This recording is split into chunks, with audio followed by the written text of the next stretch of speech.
Chapter 43. Hearing Bei Zai's words, Yi Xian shook his head. In this world, there were actually such naive people. Mo Yunqi, on the other hand, looked at Bei Zai with pity and shook his head. At this moment, Bei Zai suddenly asked, "Am I not a martial arts prodigy?" Yi Xian and Mo Yunqi looked at each other, and the two of them walked away quickly. Behind them, Bei Zai touched his bald head and was a little confused. Soon, Yi Xian and the others entered the bustling streets of the imperial capital. Because he had the VIP card of the Drunken Immortal restaurant, Yi Xian went straight to the Drunken Immortal restaurant. If he did not take advantage of the situation, he would be a bastard. Soon, the three of them arrived at the busiest area in the center of the city. There was a tall building here with a total of 9 floors. It was extremely luxurious. This building was the famous Drunken Immortal restaurant in Jianghu.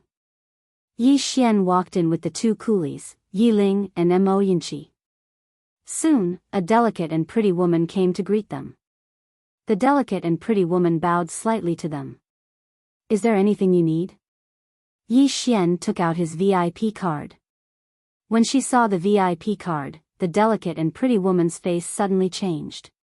She bowed deeply again. "Distinguished guest, please follow me." Soon, under the lead of the delicate and pretty woman, the 4 of them arrived at a very luxurious private room. As soon as they sat down, someone immediately served good spiritual tea. Before long, an old man walked in. After the old man entered, he bowed slightly to Yi Xian and the others. Finally, he looked at Yi Xian. "How should I address you, distinguished guest?" Yi Xian said, "Yi Xian. Yi Xian." The old man was slightly struck dumb when he had heard that. He sized Yi Xian up and down. Soon, he was sure. The person in front of him should be Yi Xian, whose name had spread like wildfire in the imperial city. The old man's expression was natural. "What instructions does young Master Yi have?" Yi Xian thought for a moment, then said, "Give me 300 caddies of rice, 50 chickens, 50 ducks, 10 pigs, 10 cows, and 5 barrels of oil." Everyone in the surroundings was stunned. The old man in front of Yi Xian was also dumbfounded. Mo Yunqi, who was not far away, sat in the corner and looked at the ceiling as if he didn't know Yi Xian. Bei Zai's expression was also extremely unnatural. Coming to a place like the Drunken Immortal restaurant to buy these? Who had ever seen anyone come to the Drunken Immortal restaurant to buy rice and oil? After a while, Yi Xian finally finished speaking. However, as if he thought of something, he added, "Discount, remember to give me a discount. 50% off." The old man, seeing the old man's expression, Yi Xian frowned. "What, you're not selling?" The old man smiled bitterly. "Young Master Yi, it's not that we don't want to sell, but we don't have these," Yi Xian said indifferently. "The person who gave me the card said that if I need anything in the future, I can come to the Drunken Immortal restaurant. As long as my request is not too excessive, the Drunken Immortal restaurant can satisfy it." Alas, it seems that he was bragging to me.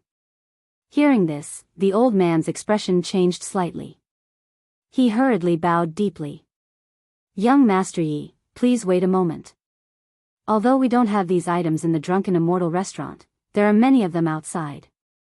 This old man will immediately prepare them for young Master Yi.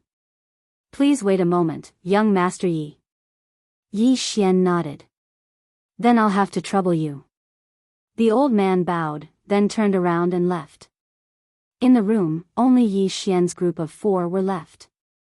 At this moment, Mo Yunqi suddenly said, "This is a purple card. Among the many VIP cards in the Drunken Immortal restaurant, it's only inferior to the black card. You're not simple." Yi Xian smiled and said, "It's just a card." Mo Yunqi shook his head. "Big brother, a place like the Drunken Immortal restaurant can be said to be the most luxurious and honorable place in the imperial capital. You came to this place to buy meat, rice, oil, and salt. You're really shameless." Yi Xian glanced at Mo Yunqi lightly.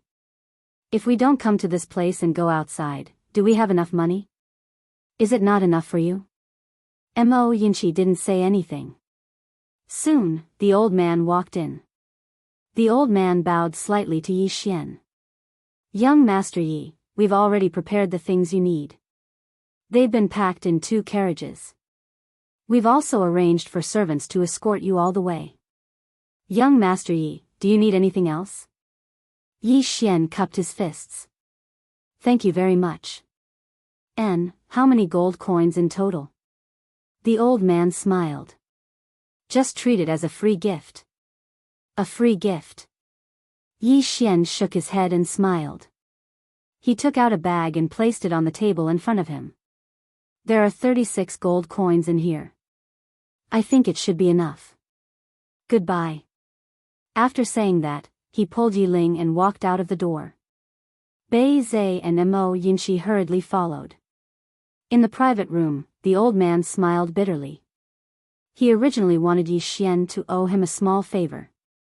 But obviously, Yi Xian didn't want to owe the drunken Immortal restaurant a small favor.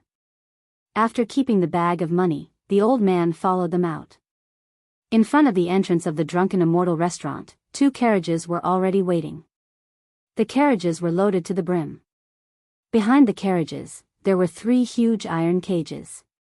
In the iron cages, there were some livestock. Fortunately, the drunken Immortal restaurant had arranged manpower. Otherwise, he really wouldn't be able to bring these things away. Yi Xian looked at Mo Yinchi and Bei Zai. Let's go. The 2 of them jumped onto the carriage. Yi Xian also jumped onto one of the carriages with Yi Ling. Just like that, the group of people left in a grandiose manner. Behind Yi Xian and the others, the old man looked at the bag of money in his hand and shook his head. Along the way, Yi Xian and the others naturally attracted the attention of others. Because they brought too many things. Yi Xian had no choice. Zhanglan Academy was very far from the imperial city. It was impossible for him to come here every day. That was too much of a waste of time. At this moment, someone suddenly exclaimed, "That's Yi Xian." Yi Xian.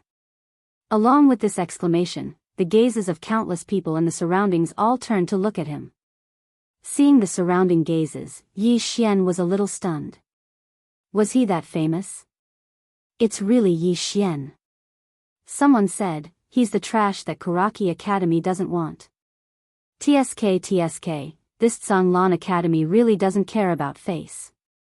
They actually want the trash that Kuraki Academy doesn't want. No wonder they were suppressed by Kuraki Academy. But I heard that Nguesher seems to think highly of him. Even Nguesher can make a mistake. Look at him, he's only at the Qi transformation realm. He hasn't even reached the Qi controlling realm. This kind of trash doesn't even have the qualifications to be an errand boy in Kuraki Academy. In the field, everyone was talking about Yi Xian without the slightest scruple. Yi Xian was expressionless. Society was like this. Many people like to step on others to show their superiority. Don't talk about my brother. At this moment, Yi Ling suddenly glared at the people around her. My brother didn't offend any of you. What right do you have to talk about him? Below, a young man laughed. I want to talk about your brother. Your brother is trash. A trash that Kuraki Academy doesn't want. How about it? Bite me, Yi Ling was so angry that her face turned red. She angrily pointed at the young man. Brother, hit him. On the carriage, Yi Xian flashed down. The next moment, the young man who spoke before was directly sent flying. This time, he flew for a full 5 or 6 feet until he hit a wall. The young man lay on the ground and kept wailing. Blood flowed from the corner of his mouth. His ribs were all broken. Everyone in the surroundings was stunned when they witnessed this scene.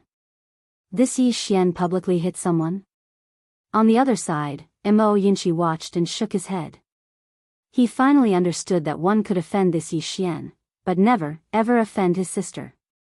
Otherwise, he would make one regret being born into this world. He actually hit someone in the street. He's too arrogant.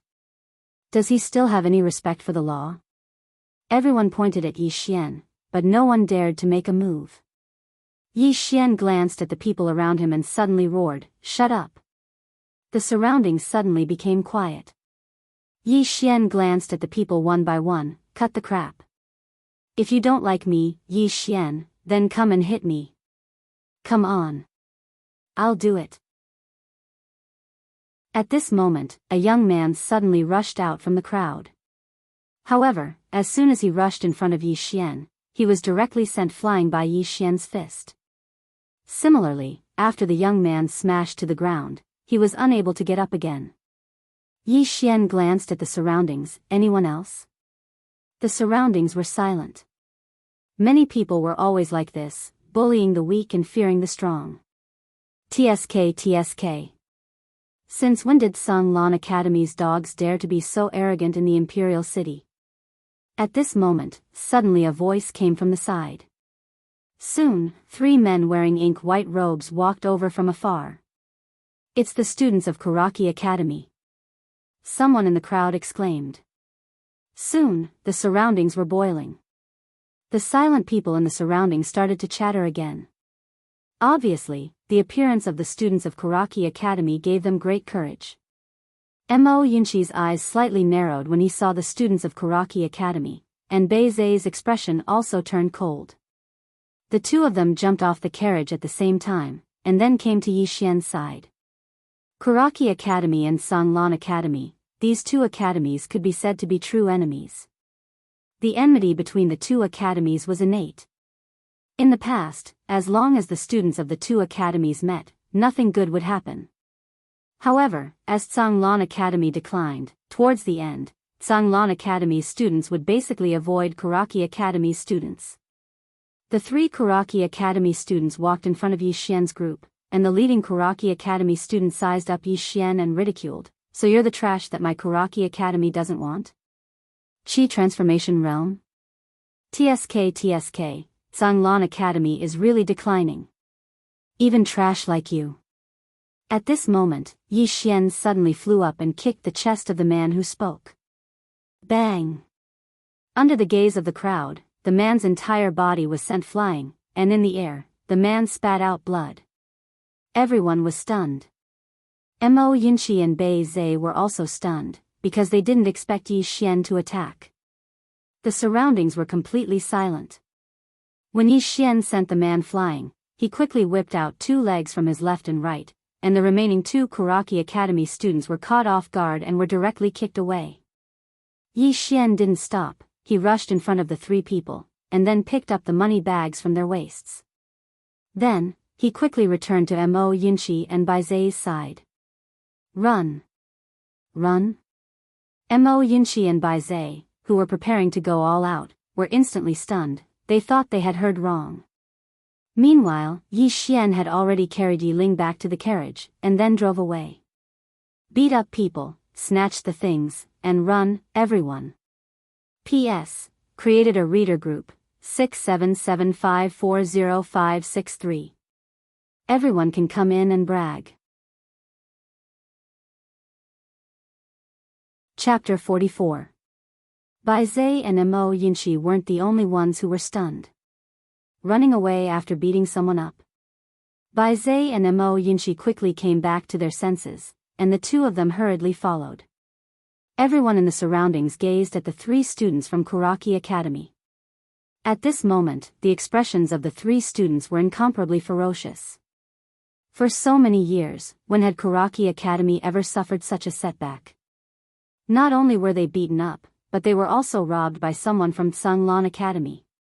It was a great humiliation. The leading student suddenly roared, "Chase after them." After speaking, he directly rushed over. The other 2 students also followed closely behind. For the 3 of them, what happened just now was undoubtedly a great humiliation. If they didn't get rid of this humiliation, they would undoubtedly become the laughingstock of the entire Karaki Academy. Not only that, they would also tarnish the reputation of Karaki Academy. For so many years, only Karaki Academy bullied Sanglan Academy. When had Karaki Academy ever been bullied by Sanglan Academy? Humiliation could only be washed away with blood. The eyes of the 3 students were filled with cold killing intent. Yi Xian and the others were carrying a lot of things, so their speed was naturally slow.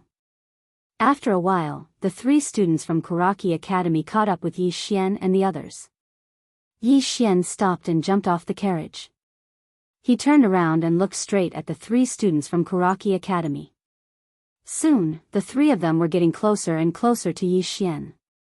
The leading young man said ferociously, "You bastard, you actually dare." Before he finished speaking, Yi Xian suddenly disappeared from his spot. When he reappeared, he was already in front of him. At the same time, Yi Xian swept his leg at him. The sweep of his leg tore through the air. The young man's expression changed greatly. In a hurry, he could only hurriedly use his left hand to block it. Bang! Crack! Along with a muffled sound and the sound of bones breaking, the young man's entire body was directly smashed into the wall several meters away. Bang! The wall shook violently and immediately collapsed. Fortunately, the young man's reaction was extremely fast. He rolled backwards and was not buried by the wall. However, as soon as he stopped, a foot stepped on his abdomen. Yi Xian stared coldly at the young man beneath his feet. The young man's eyes were filled with malevolence and madness. "Kill me if you have the ability. Otherwise, I'll kill your entire family. You." At this moment, Yi Xian suddenly stepped on the young man's throat. Crack! The young man's voice stopped abruptly as fresh blood flowed ceaselessly from the corner of his mouth. At the moment he breathed his last, his eyes were wide open and filled with disbelief. When they saw Yi Xian kill, the other 2 students of Karaki Academy were finally slightly panicked. The reason why they dared to chase after Yi Xian's group without the slightest scruple was because they had the confidence. In their hearts, the students of Tsanglan Academy wouldn't dare to kill them no matter what. However, reality told them that they were wrong. The 2 of them had already started to slowly retreat. Right now, they no longer cared about shame. They only wanted to live. On the other side, Mo Yunqi and Bei Zai's expressions were slightly solemn. If it was said to be a small fight earlier, then it wasn't a small fight now. They were in big trouble. Nearby, after Yi Xian killed the young man, he turned around and leaped onto his horse. "Let's go." As soon as he finished speaking, he held tightly onto Yi Ling's hand and clamped the carriage between his legs as it moved towards the distance. Bei Zai and Mo Yunqi hurriedly followed after him. After around 10 minutes, a group of men in ink-white robes arrived where Yi Xian's group was earlier. When they saw the young man's corpse on the ground not too far away, their expressions instantly became ferocious. The leader of this group was a man who held a black spear. The man had slanted brows, starry eyes, and a slender figure. He could be said to be a handsome man. This man was one of the 3 great geniuses of Karaki Academy's outer court, Zuo Li. Senior Zuo Li. A nearby student of Karaki Academy spoke in a ferocious voice. These students of Tsanglan Academy are really audacious. They actually dared to kill a student of our Karaki Academy in broad daylight. Senior Zuo Li, I request for permission to fight to the death. I'm willing to take my own life before the academy if I don't annihilate all the students of Tsanglan Academy. As soon as he finished speaking, he intended to charge out, but he was stopped by a spear. All the students looked at Zuo Li in succession. Zuo Li glanced at the end of the street. A debt of blood must be paid with blood. Today, I'll annihilate Tsanglan Academy. As soon as he finished speaking, he charged out. Moreover, there were over 20 students of Karaki Academy behind him. At a certain place in the wilderness, Yi Xian's group was dashing madly on the carriage. On the way, Mo Yunqi glanced at Yi Xian. "Weren't you a bit too impulsive earlier?" Yi Xian said indifferently, "I gave him a chance to live." Mo Yunqi fell silent. Yi Xian continued, "If we don't kill him, he will pursue us relentlessly. Moreover, if we give him a chance, he won't show us any mercy, right?" Bai Zai suddenly nodded. "Yes, he deserves to be killed." Mo Yunqi smiled bitterly. "He deserves to be killed, but what should we do after killing him?" Kuraki Academy will definitely not let this matter rest. Yi Xian glanced at Mo Yinchi. I'll fight the young one, and old man Ji will fight the old one. What if we can't win? Mo Yinchi asked. Yi Xian shrugged his shoulders. If we can't win, then we can't win. What else can we do? Mo Yinchi still wanted to say something, but Bei Zhe, who was beside him, suddenly said, "Can you stop talking nonsense?" Mo Yinchi was speechless. At this moment, the three of them suddenly turned around. Behind them, a group of people was chasing after them. Students of Kuraki Academy. Seeing those people, Yi Xian's expression was indifferent. He retracted his gaze and looked at Mo Yinchi, who was not far away. "Do me a favor, bring my sister back to Tsanglan Academy." Yi Ling wanted to say something, but after being glared at by Yi Xian, he obediently remained silent. Mo Yinchi glanced behind him, and then he grabbed Yi Ling. In the next moment, two whirlwinds appeared under his feet, and in the blink of an eye, he and Yi Ling were already several tens of feet away. Yi Xian looked at Bai Zhe, who was beside him. "You should leave too." Bai Zhe shook his head. Yi Xian smiled. "This matter was caused by me." Bai Zhe shook his head again. "They targeted Tsanglan Academy. Without you, they would still target me and Mo Shurao." Yi Xian smiled and did not say anything. He jumped off the carriage and walked towards the group of Kuraki Academy students. Beside him was Bai Zhe. Seeing the group of Tsanglan Academy students rushing over, Yi Xian's expression gradually turned sinister. Fight? Fighting was the thing that Yi Xian was least afraid of in this lifetime. His realm and strength weren't obtained through cultivation, but through fighting.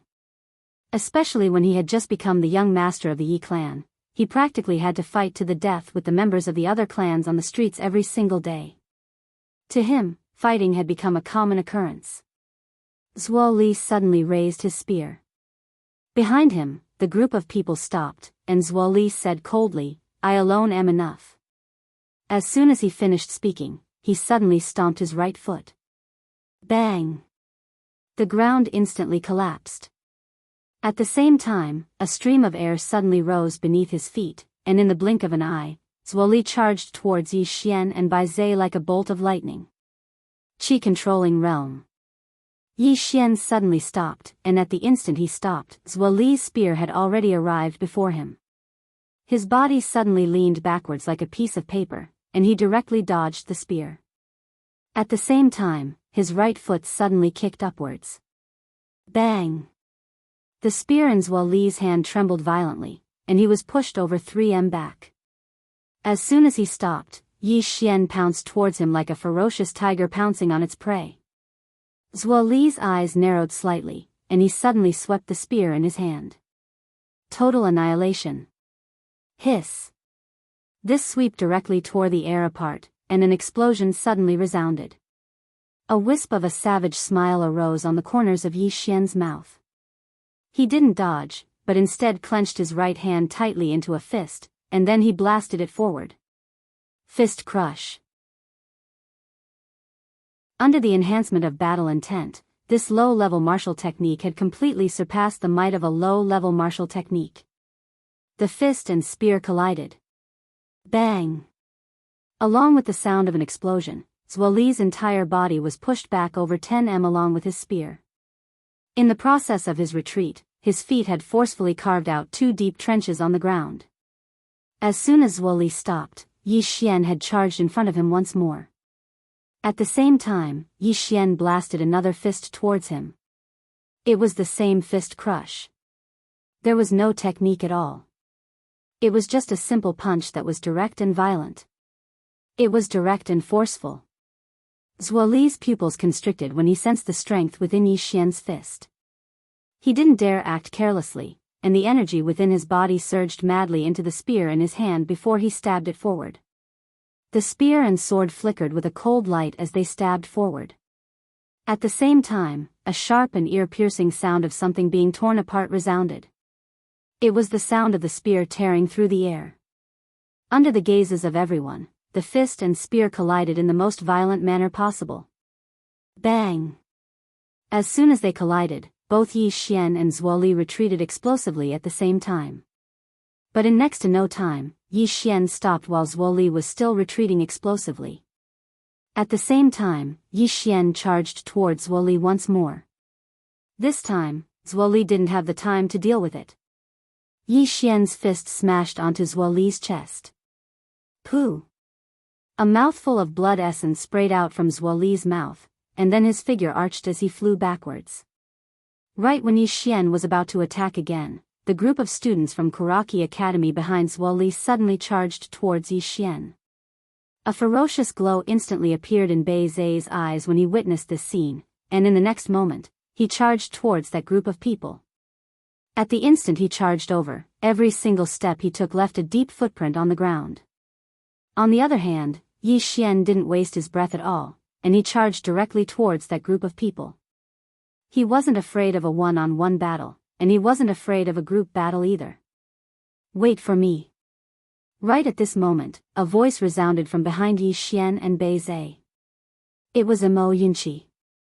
Mo Yunqi was like a gust of wind as he attacked from afar. He was extremely swift, and he arrived by Yi Xian and Bei Zai's side in the blink of an eye. Mo Yunqi gazed at the 20+ people that were charging over from afar, and he laughed savagely as he said, "Can they kill us?" Yi Xian said indifferently, "Do you think they will kill us?" Ha!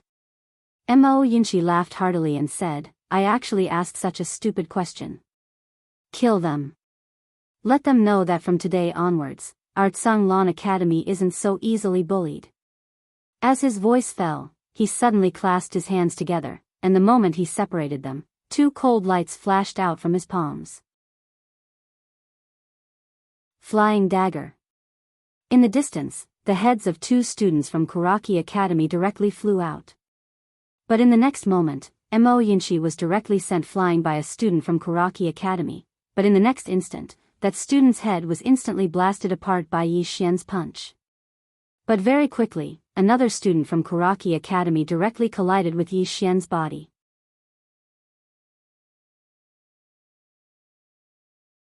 Chapter 45. A group fight. The battlefield was a mess. Even though Yi Xian's group of 3 were formidable, Kuraki Academy had the advantage in numbers.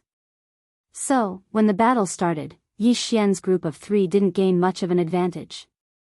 After all, any student that was able to join Kuraki Academy wasn't trash. However, Kuraki Academy didn't gain much of an advantage, and it should be said that they were in a very miserable state. Because up until now, 6 or 7 students from Kuraki Academy had died miserably. Bang! After Yi Xian blasted a student flying with a single punch, he was just about to follow up with another attack when a spear tore through the sky towards him. It was Zuo Li. Yi Xian stopped moving. He didn't dodge, and he allowed Zuo Li's spear to stab into his chest. Bang! Yi Xian retreated by over 3 m. However, Zuo Li's expression changed violently because Yi Xian had used his body to forcefully block his spear. This was something he hadn't expected, and since he hadn't expected this, then the consequences would naturally be severe.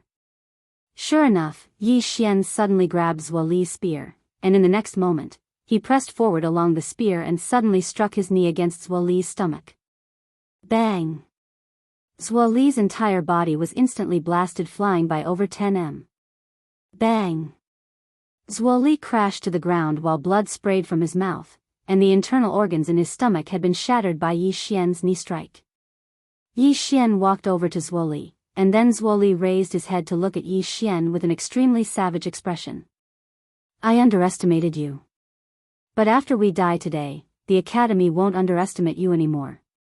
As he spoke, he suddenly roared furiously towards the surroundings. "Let's go." At this moment, all the students from Kuraki Academy in the surroundings stopped, and they intended to charge at Yi Xian when they saw Zuo Li's appearance. Yi Xian coldly looked at those people, and they immediately stopped. It wasn't that they were afraid of Yi Xian, but they were afraid that Yi Xian would kill Zuo Li. Bai Zai and Mo Yunqi walked to the left and right of Yi Xian. Both of them had different degrees of injuries, especially Mo Yunqi. Blood was still flowing from the corner of his mouth, and there were many cracks on Bai Zai's upper body.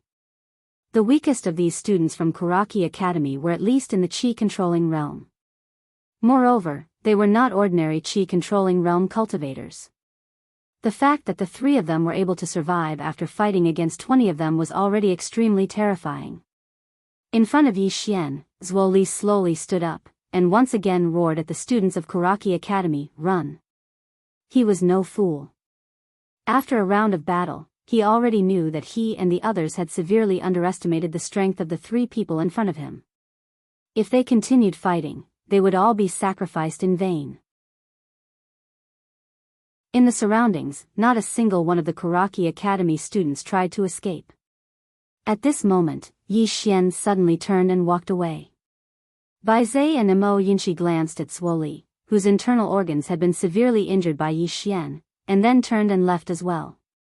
At this moment, Zhuo Li suddenly laughed sinisterly. "What? Are you going to humiliate me? Ha! I, a student of Kuraki Academy, would rather die than be humiliated by a student of Tsanglan Academy." As soon as he finished speaking, under everyone's gaze, Zhuo Li's right hand clenched into a fist, and then he suddenly punched his throat. Crack! His bones shattered, and Zhuo Li's body stiffened on the spot. Senior Zhuo Li. In the surroundings, all the students of Kuraki Academy rushed to Zhuo Li's corpse, and their tears flowed down. Not far away, beside Yi Xian, Mo Yinshi wiped the blood from the corner of his mouth. "Damn it, it's as though the 3 of us are the bad guys. Who the hell is the bully here?" Bai Zai rubbed his upper body, and soon, the cracks on his body began to gradually recover. He glanced at Yi Xian, who was beside him. "Your fleshly body is formidable." During the battle earlier, he noticed that Yi Xian's fleshly body wasn't inferior to his at all. Yi Xian said in a light voice, "You're formidable as well." This wasn't a compliment. Up until now, amongst the younger generation, only Bai Zai was comparable to him in terms of fleshly body. Right at this moment, a middle-aged man suddenly appeared in front of Yi Xian's group of 3. The middle-aged man wore a golden silk robe, and on the left side of his chest, there was the symbol of Kuraki Academy. Yi Xian recognized this person. It was Li Xiu, the vice dean of Kuraki Academy. Things have gotten out of hand. But it was normal, someone had already died, so things had definitely gotten out of hand. Li Xiu stared fixedly at Yi Xian. "You want to leave after killing someone?" Yi Xian laughed with ridicule. "Kill someone? What? Only your Kuraki Academy's students are allowed to kill someone, but my Tsanglan Academy's students are not allowed to? Or are you saying that Kuraki Academy has no more students, and you want the dignified vice dean to come out and take revenge?" Li Xiu sneered, "Goading me? Don't worry, I won't bully you." As he spoke, he turned to look at a rock in the distance, and there, an old man was lying on it. This person was none other than Old Man Ji. The corner of Li Xiu's mouth gradually turned malevolent. "Old Man Ji, from this moment onwards, I declare war on Tsanglan Academy." War. Right at this moment, Old Man Ji suddenly stood up, and in the next moment, under everyone's gaze, he plucked a weed beside him and casually threw it away. Li Xiu's expression changed greatly, and he suddenly clasped his hands together. In an instant, a formless aura appeared around him, and at the same time, a powerful force surged out from his hands like a tidal wave. Yi Xian and the other 2 were directly blasted away by this force. At this moment, under the astonished gazes of Yi Xian and the other 2, the weed was like a sharp sword, directly piercing through the force released by Li Xiu, and even the aura released by Li Xiu instantly vanished without a trace. Hiss! Li Xiu's right arm was directly sent flying. The surroundings fell silent. Witnessing this scene, Yi Xian and the other 2 were dumbstruck. Mo Yinshi gulped. "This old man is so amazing. Next time when we speak to him, should we be more respectful?" Yi Xian was also slightly shocked. This old man's strength was truly terrifying. He was probably slightly stronger than the 3rd master of the drunken Immortal Inn. In the distance, Old Man Ji glanced at Li Xiu. "War? Are you sure?" Li Xiu stared fixedly at Old Man Ji. and his expression was extremely unsightly. Old Man Ji drank a mouthful of wine, and shook his head. Do you know why Zhanglan Academy still hasn't collapsed? As he spoke, he pointed at himself. Because of me, as long as I don't die, Zhanglan Academy will not close its doors. If you want to start a war, fine, I'll let you kill these 3 little fellows. But, this old man guarantees your Kuraki Academy that your Kuraki Academy students below the age of 30 will not live to see tomorrow's sun. If you don't believe me, then feel free to come. Anyway, these 3 fellows here are picked up, I don't care. Hearing this, Yi Xian and the other 2 almost went berserk. Picked up? Motherf *****. Mo Yinchi glared at Old Man Ji, beat him up. Yi Xian looked at Mo Yinchi, you go first. Go your ass. Mo Yinchi glared at Yi Xian, you want to sell me out again? Yi Xian said seriously, big brother, next time when you want to beat someone up, can you have some idea? Can't you fight when you can't win? Don't ***king fight when you can't win, this isn't beating people up, this is asking for a beating. Mo Yinchi. At this moment, Old Man Ji suddenly looked at Yi Xian and the other 2, what are you still mumbling about? Let's go. Mo Yinchi and Bai Zai were about to leave, but at this time, Yi Xian suddenly said, wait. Everyone looked at Yi Xian. Under everyone's gaze, Yi Xian walked to the corpses of the Kuraki Academy students. One by one, he collected the money pouch and weapons from the waist of the corpses, but he didn't collect Swoli's. Seeing Yi Xian's actions, everyone was stunned. Old Man Ji directly lied down, pretending to be dead. Not far away, Mo Yinchi hurriedly walked to Yi Xian's side. He pulled on Yi Xian's sleeve. Big brother, can't you have some face? There are so many people watching. Yi Xian glared at him. Face? Do you want to eat or eat grass? Mo Yinchi didn't say anything. He obediently returned to Bai Zai's side. Mo Yinchi covered his face with both hands, shaking his head. Shameful. Shameful. Just like this, under everyone's gaze, Yi Xian collected 8 to 9 money pouches and 5 to 6 weapons. He glanced at those weapons. They weren't ordinary, they could be sold for a good price. Yi Xian nodded in satisfaction, then looked at Bai Zai and Mo Yinchi not far away. What are you waiting for? Come over and help set up the carriage. The 2 of them didn't move. Yi Xian said calmly, you can eat grass tonight. Mo Yinchi hurriedly ran over, then jumped onto one of the carriages. Bai Zai hesitated for a moment, then slowly walked over. Just like this, under the gaze of the Kuraki Academy students, Yi Xian and the other 2 slowly set up the carriage, heading into the distance. Old Man Ji didn't leave, instead lying on the rocks, as if he had fallen asleep. Li Xiu stared at Old Man Ji. Today isn't the end, it's the beginning. After saying that, he turned around and left with the group of Kuraki Academy students. On the rocks, Old Man Ji still had his eyes closed, snoring. What happened between Kuraki Academy and Zhanglan Academy, like a plague, instantly spread throughout the imperial capital. The entire imperial capital was shocked. Zhanglan Academy students killed Kuraki Academy students. How many years has it been since something like this happened? Could it be that Zhanglan Academy was going to rise? For a moment, the entire imperial capital was in a heated discussion. Country of Zhang's imperial palace, Yangxin Palace.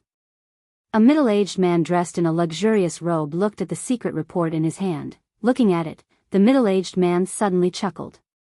The middle-aged man got up and walked to the entrance of the hall. Looking up at the horizon, Little Nine's secret report says that the youth who dared to face thousands of Tang's black-armored cavalrymen alone in Two Worlds City has come to the imperial capital.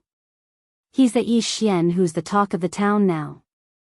In a corner of the hall, a woman's voice suddenly sounded. I've already looked up his information.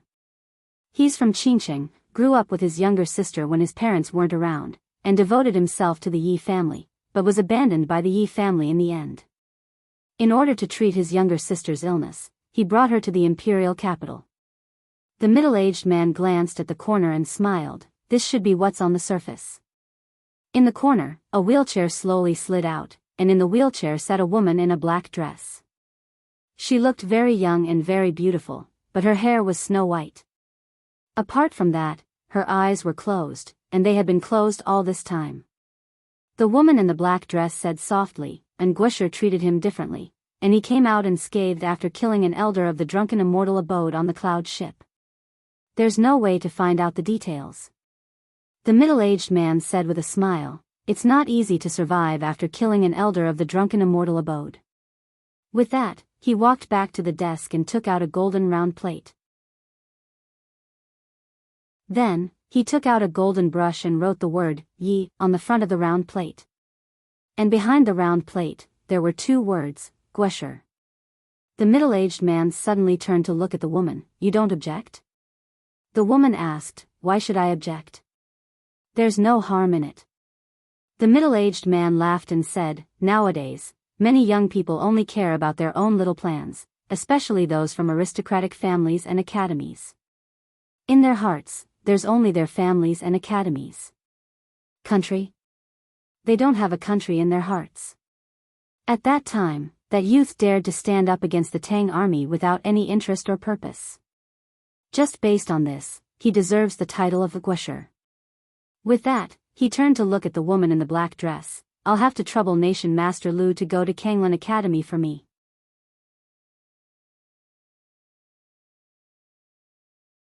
Chapter 46. Tsanglan Academy, Tsanglan Hall. Inside the hall, everyone sat around the table. Yi Xian and his sister would occasionally bring a dish to the table. None of the dishes were particularly exquisite, but they smelled especially fragrant and appetizing. At the side, Jianghu licked his chopsticks. He wanted to eat a few times but was stopped by old man Ji, Bai Zai, and Mo Yinchi. If this woman were to eat now, they wouldn't even have a bone to chew on. After a while, all the dishes were finally served. 12 dishes. There were meat and vegetables.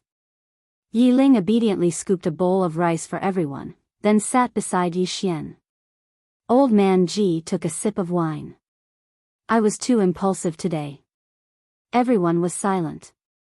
Yi Xian thought for a moment. They want to bully us. Old man Ji said, we can endure it for a while. Yi Xian asked, will they let us go if we endure it? He shook his head. No, the more we endure, the more they will be annoyed. When I was in Qingsheng, I met some people. They are very fierce and fierce. The weaker you are, the more they will bully you. Only by fighting with them and hurting them will they respect you and not dare to bully you easily. Old man Ji was silent. Mo Yinchi was silent. Jianghu only cared about eating. At this moment, Bai Zai suddenly said, he's right. When I was in Mount Mang, I often fought with demonic beasts. When you meet a demonic beast, you must not run. The more you run, the more ferocious it will be and the more likely it will attack you. You can only fight with it until it is afraid. The next time it sees you, it will not dare to bully you easily and will even retreat. As he said that, he raised the wine glass beside his bowl and pointed it at Yi Xian. Well done. Yi Xian also raised his wine glass. He glanced at Mo Yinchi, who thought for a moment and also raised his wine glass. The 3 of them looked at each other and drank it in one gulp. They did not know each other before, but now they had a common identity. They were students of Tsanglan Academy. Old man Ji did not say anything else and started eating. The surrounding people were like the reincarnation of hungry ghosts. In less than a quarter of an hour, all the food on the table had been swept clean. After eating, old man Ji gulped down a mouthful of wine and said, come to the back mountain at midnight tonight. With that, he turned around and left. Jianghu put down her chopsticks and glanced at Yi Xian. Can you make more? The corner of Yi Xian's mouth twitched. He pointed to the side and said, I left some for you in the pantry. Jianghu nodded. Thank you. After saying that, she picked up her chopsticks and turned to leave. Yi Ling cleverly put away the bowls and chopsticks on the table, while Bai Zai and Mo Yinchi ran away after eating. Washing dishes and whatnot was killing them. Seeing the 2 of them running away, Yi Ling covered her mouth and chuckled. Yi Xian was a little helpless. He helped clean up and said, "Let's go, I'll help you wash up." Just as Yi Ling was about to speak, there was a sudden sound outside the hall. Yi Xian turned around and a wheelchair appeared outside the hall. A woman in a black dress was sitting in the wheelchair. "Want to talk?" the woman in the black dress suddenly said. Yi Xian pointed to himself. "Me?" the woman in the black dress nodded. Yi Ling smiled sweetly at Yi Xian. "Brother, you go. I'll clean up." Yi Xian gently rubbed Yi Ling's little head. "Be careful." Yi Ling nodded and walked to the side with the bowls and chopsticks. Yi Xian walked to the woman in the black dress. "What's the matter?" The woman in the black dress stretched out her right hand and a golden disc flew in front of Yi Xian. "This is?" Yi Xian was puzzled. The woman in the black dress said, "By the order of the king, you are conferred the title of Kingdom Knight." Kingdom Knight. Yi Xian was stunned. A moment later, Yi Xian shook his head and returned the disc. "I didn't do anything to deserve a reward." The woman in the black dress did not take it. "You fought against the Tang army in Two World City." Yi Xian smiled. "That's all?" The woman in the black dress did not speak. Yi Xian sat in front of the stone steps. "That was a long time ago. But now you're conferring me the title of Kingdom Knight. Forgive me for being straightforward, but you have other motives, don't you?" The woman in the black dress was still silent. Yi Xian continued, "Now that I've joined the Kanglin Academy and had a conflict with the Kuraki Academy. Let me guess. If I'm not wrong, the royal family doesn't want the Kuraki Academy to be the only big school in the Jiang country. Because the bigger and stronger the Kuraki Academy is, the more disadvantageous it is for the royal family and the imperial power. But now, you see that the Kanglin Academy seems to have the ability to fight against the Kuraki Academy, so you want to pull them together so that the two academies will fight to the death. Am I right?" The woman in the black dress crossed her fingers on her lap. "You're much smarter than I thought." Yi Xian looked straight at the woman in the black dress. "I don't want to be used." The woman in the black dress shook her head. "From the moment you joined the Kanglin Academy, you were destined to bear the hatred between the Kanglin Academy and the Kuraki Academy. There's no right or wrong in a feud, only a matter of position. As you said, the Jiang country does hope that someone can balance the Kuraki Academy, but this is not the real reason for conferring you the title of Kingdom Knight." Yi Xian walked in front of the woman in the black dress. "Then what's the real reason?" The woman in the black dress raised her head. She still did not open her eyes. "There's someone who dared to face the Tang Empire's black armored cavalry alone outside the Two World City." Yi Xian was silent. The woman in the black dress suddenly grabbed Yi Xian's right hand, and then placed the golden disc in his palm. "Whether it's the Kanglin Academy or the Kuraki Academy, everyone is actually from the Jiang country. Unfortunately, many people forget this point. Only those who have the country in their hearts and the ability to do so can be called a kingdom scholar. You are worthy of this title, and this title will not restrict you. On the contrary, in the future, you will be able to obtain the help of the country wherever you go." After saying that, a mysterious person appeared behind the woman in the black dress. The mysterious person pushed the woman in the black dress and left. After the mysterious person pushed the woman down the mountain, they suddenly stopped. Not far in front of them, there was a drunk old man lying on the ground. The woman in the black dress bowed slightly. Old G. Old G still did not speak. The woman in the black dress continued, "Although he has the intention to use you, the king has no malice." Old G turned his body sideways. The news of him being a kingdom knight must not be spread out. The current him can't afford to bear too much attention. The woman in the black dress bowed slightly. "Understood, thank you." After saying that, the mysterious person pushed the woman in the black dress away. Old G was sleeping soundly. In the middle of the night, it was midnight. Yi Xian, Bai Zai, and Mo Yinshi arrived at the back of the mountain. There was a waterfall at the back of the mountain. The waterfall was over 10 feet wide, and the water was extremely fast. At this moment, old Ji and Jianghu were already waiting there. Mo Yunqi chuckled. Old Ji, are you going to teach us some peerless martial skill? At this moment, old Ji whistled. In the next moment, a pitch-black wolf suddenly ran out from the distant forest. The wolf was several feet tall, and its fur was like sharp swords. Its eyes emitted a chilling murderous light. Demon wolf. Bai Zai's expression was incomparably vigilant. High Sky Realm. Old Ji pointed at Mo Yunqi. The latter was stunned. Old Ji, what do you mean? At this moment, the demon wolf directly rushed towards Mo Yunqi. Its speed was so fast that even Yi Xian could only see an afterimage. Damn it. Old Ji, are you crazy? Mo Yunqi turned around and ran. His speed was also very fast, comparable to the demon wolf. However, in terms of physical strength, Mo Yunqi definitely could not compare to a demon beast. At this moment, old Ji suddenly looked at Bai Zai. Bai Zai puffed out his chest, his eyes fearless. The thing he was least afraid of was demon beasts. In Mount Mang, he fought with demon beasts every day. Old Ji suddenly grabbed Bai Zai. Bai Zai subconsciously wanted to resist, but when he exerted force, he was shocked to find that he could not exert any strength at all. Under Yi Xian's astonished gaze, old Ji put a metal chain on Bai Zai's feet that was as thick as an arm. Then, he suddenly threw Bai Zai towards the waterfall in the distance, and Bai Zai's entire body directly smashed into the waterfall. At this moment, another demon wolf appeared. That demon wolf leaped to the side of the waterfall. It grabbed a metal chain on the mountain wall and pulled it down with force.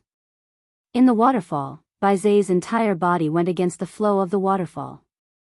The powerful impact of the water instantly created red marks on Bai Zai's upper body. At first, it was still fine, but after 2 or 3 times, there were cries of pain coming from the waterfall.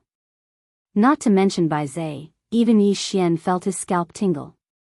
His physical body was also strong, but the water was too fast. Coupled with the fact that he was going against the flow, the water was even more terrifying than a knife's edge. At this moment, old Ji looked at Yi Xian. Yi Xian's eyelids twitched. This guy's training was a little abnormal. Old Ji sized up Yi Xian, then shook his head. In the entire imperial capital, in terms of foundation, apart from that in Guosher, you are not inferior to anyone. Yi Xian laughed awkwardly.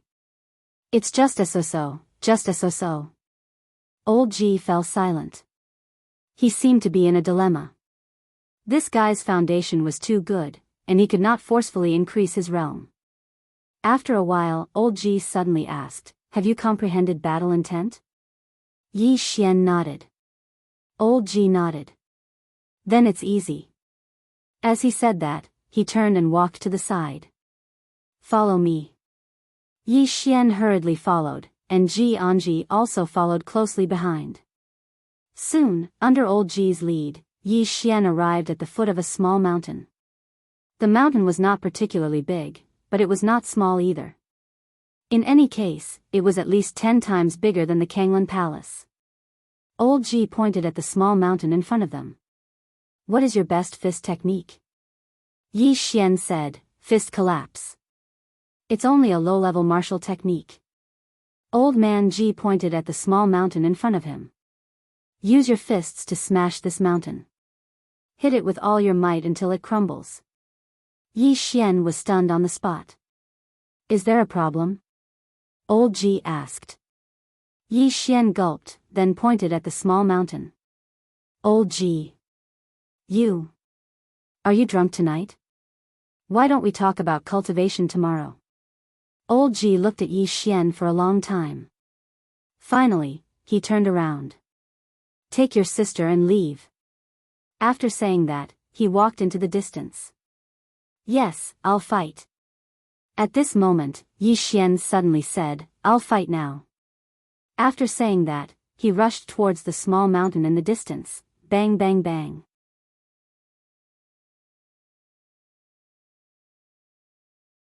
Chapter 47. Punching a mountain? In the past, Yi Xian didn't even dare to think of such a thing. But now, he was doing it. He and his sister had to stay at Songlan Academy. Firstly, this old man Ji could cure his sister. Secondly, if they left now, they would lose old man Ji's protection. Their fates would be miserable. He had to stay here. For his sister, he could even flatten 10 mountains, let alone one. Looking at Yi Xian punching the mountain again and again in the distance, Jianghu suddenly said, "You should ask them to leave." Old man Ji shook his head. "If they leave now, they will die." Jianghu said, "We shouldn't have let them come." Old man Ji looked at Jianghu. "Yes, coming here means going against Songmu Academy. But isn't coming here also an opportunity for them? Moreover, if they didn't meet me, their lives would be much more miserable than they are now." Jianghu was silent. Old Ji looked at Yi Xian, who was not far away. No matter why they came to the Songlan Academy in the past, they are now students of the Songlan Academy, and they regard themselves as students of the Songlan Academy. So, I will be responsible for them till the end. With that, he turned and walked away. But after a few steps, he collapsed to the side, drunk. Jianghu didn't help him up. She was already used to it. She turned and looked into the distance. Yi Xian was still punching the mountain in a frenzy. But compared to the entire mountain, he didn't even destroy a corner. On the contrary, his hands were already a bloody mess. Jianghu shook his head and left. Just like old man Ji said, since they were students of Songlan Academy, if they weren't strong enough, they would inevitably add a corpse to Xiao Dao Songmu Academy in the future. Under the night sky, Yi Xian punched again and again, asking in his heart, "Senior, is this method effective?" The mysterious woman didn't answer. Yi Xian asked twice more, but the mysterious woman still didn't answer. Helpless, he could only continue punching. Was it painful? Of course it was.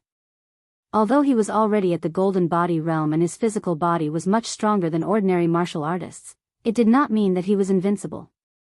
However, he did not doubt old man Ji's method. Although he did not know the meaning of doing this, he knew that he would find out soon. Time passed quickly, and in the blink of an eye, it was already dawn.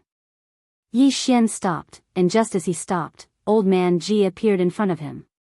Old man Ji threw him a bag of herbs. "Crush them and use them on your fists and arms." With that, he turned around and left. Yi Xian opened the bag of herbs and crushed them.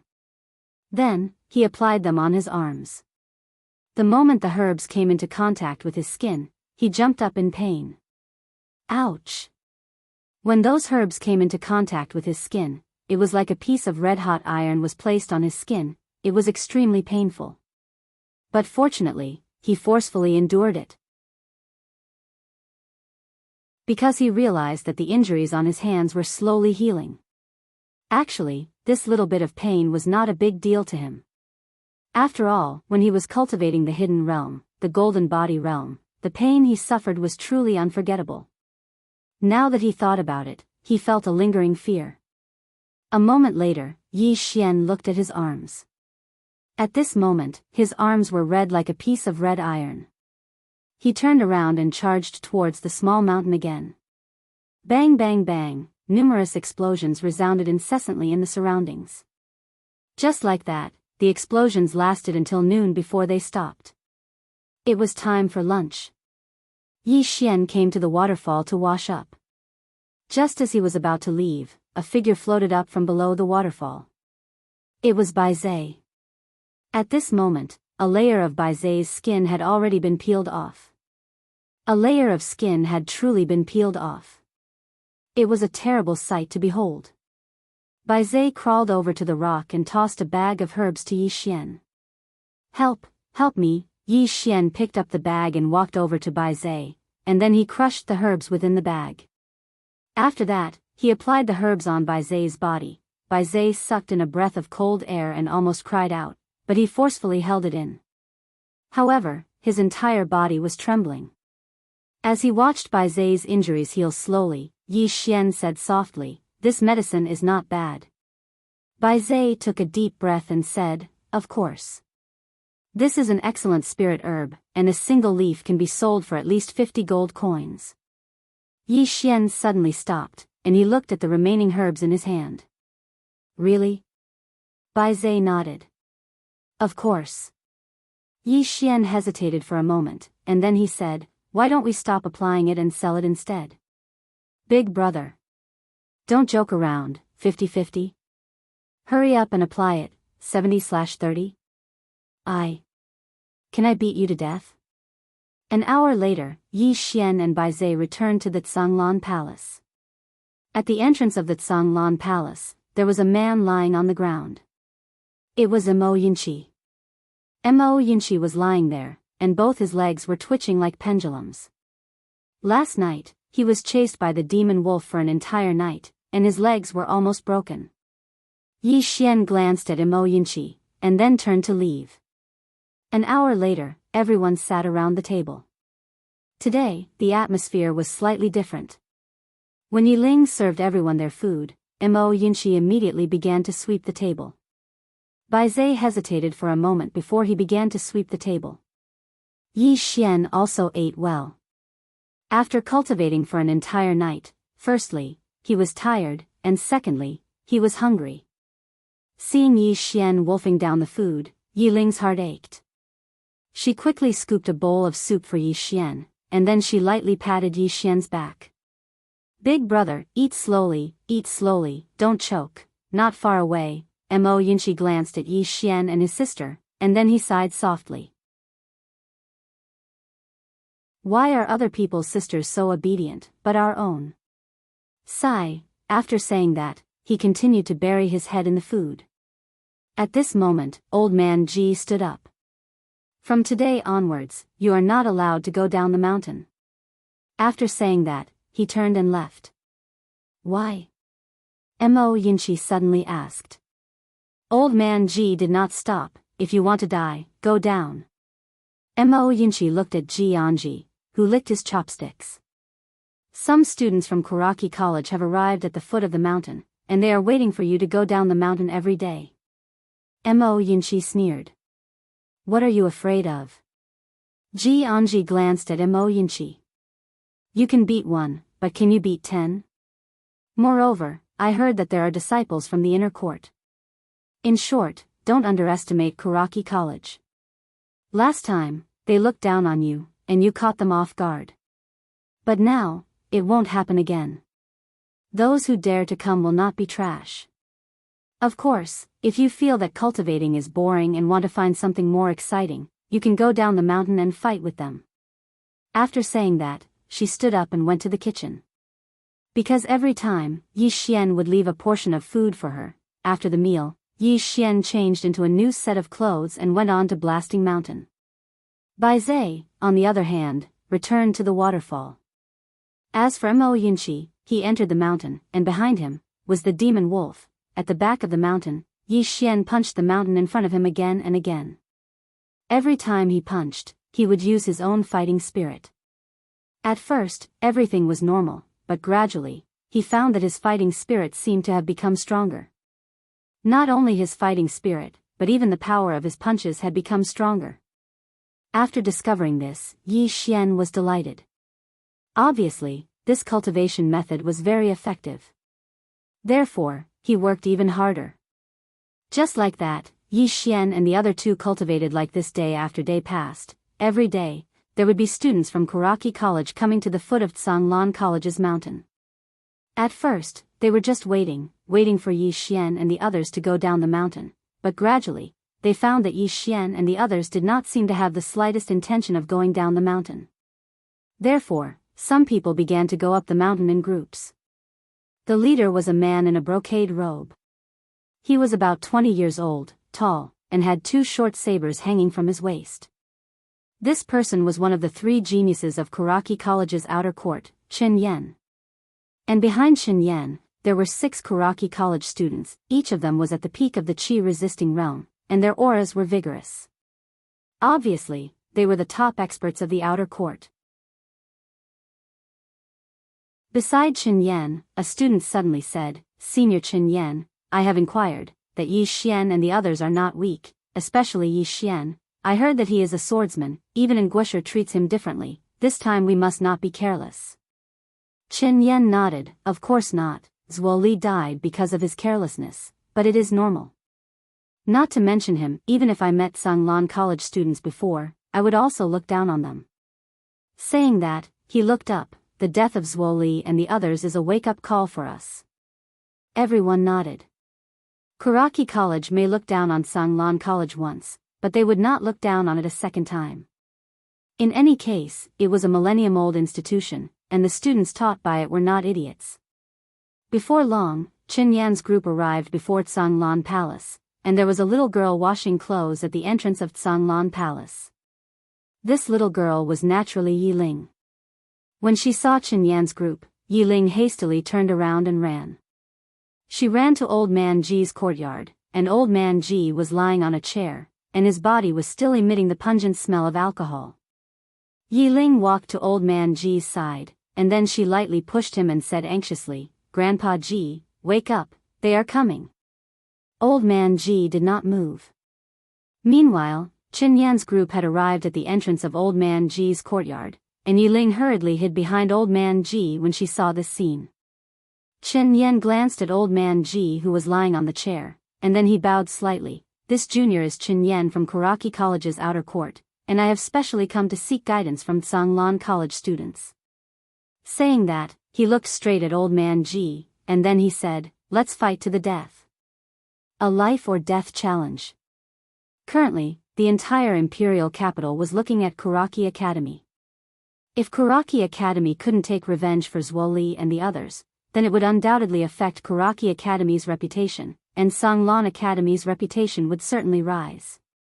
Most importantly, Kuraki College had been suppressing Sanglan College for so many years, and they could not afford to make any mistakes in this year's batch, or else their batch would be a disgrace to Kuraki College. At this time, Old Man Ji suddenly said, "In the back mountain, go." Chen Yan and the others turned and left. On this day, in the back mountain of Tsanglan, only one student was destined to survive.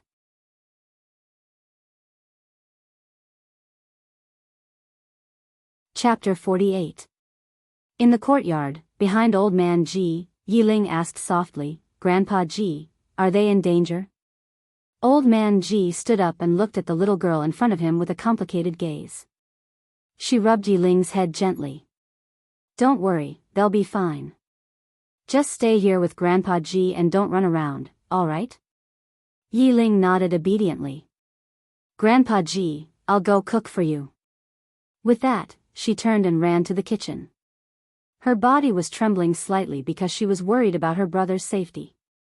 However, she knew very well that she couldn't go to the back mountain at this time because she couldn't help at all. If she went, she would only cause trouble for her brother. In the kitchen, Yi Ling curled up in a corner and hugged her knees. She didn't cry as she looked at the fire in the stove. At this moment, it was as if she had returned to the Yi family in Qingcheng. Back then, when Yi Xian went out during the day, she would wait for Yi Xian for a day. In her world, there was no father, no mother, only her brother. Her brother was her only and everything. In the courtyard, after Yi Ling left, an old man appeared in front of Old Man Ji. The old man wore a linen robe, and his beard reached his chest. His hair was combed into a bun and scattered behind his head. He looked very gentle and refined, forming a huge contrast with the drunk Old Man Ji. This person was the dean of Kuraki Academy, Li Xuansang. He was also one of the top experts in Jianghu country. Li Xuansang glanced at Old Man Ji and shook his head. "It's been so many years, but you're still the same." Old Man Ji smiled. "You're getting more and more exquisite."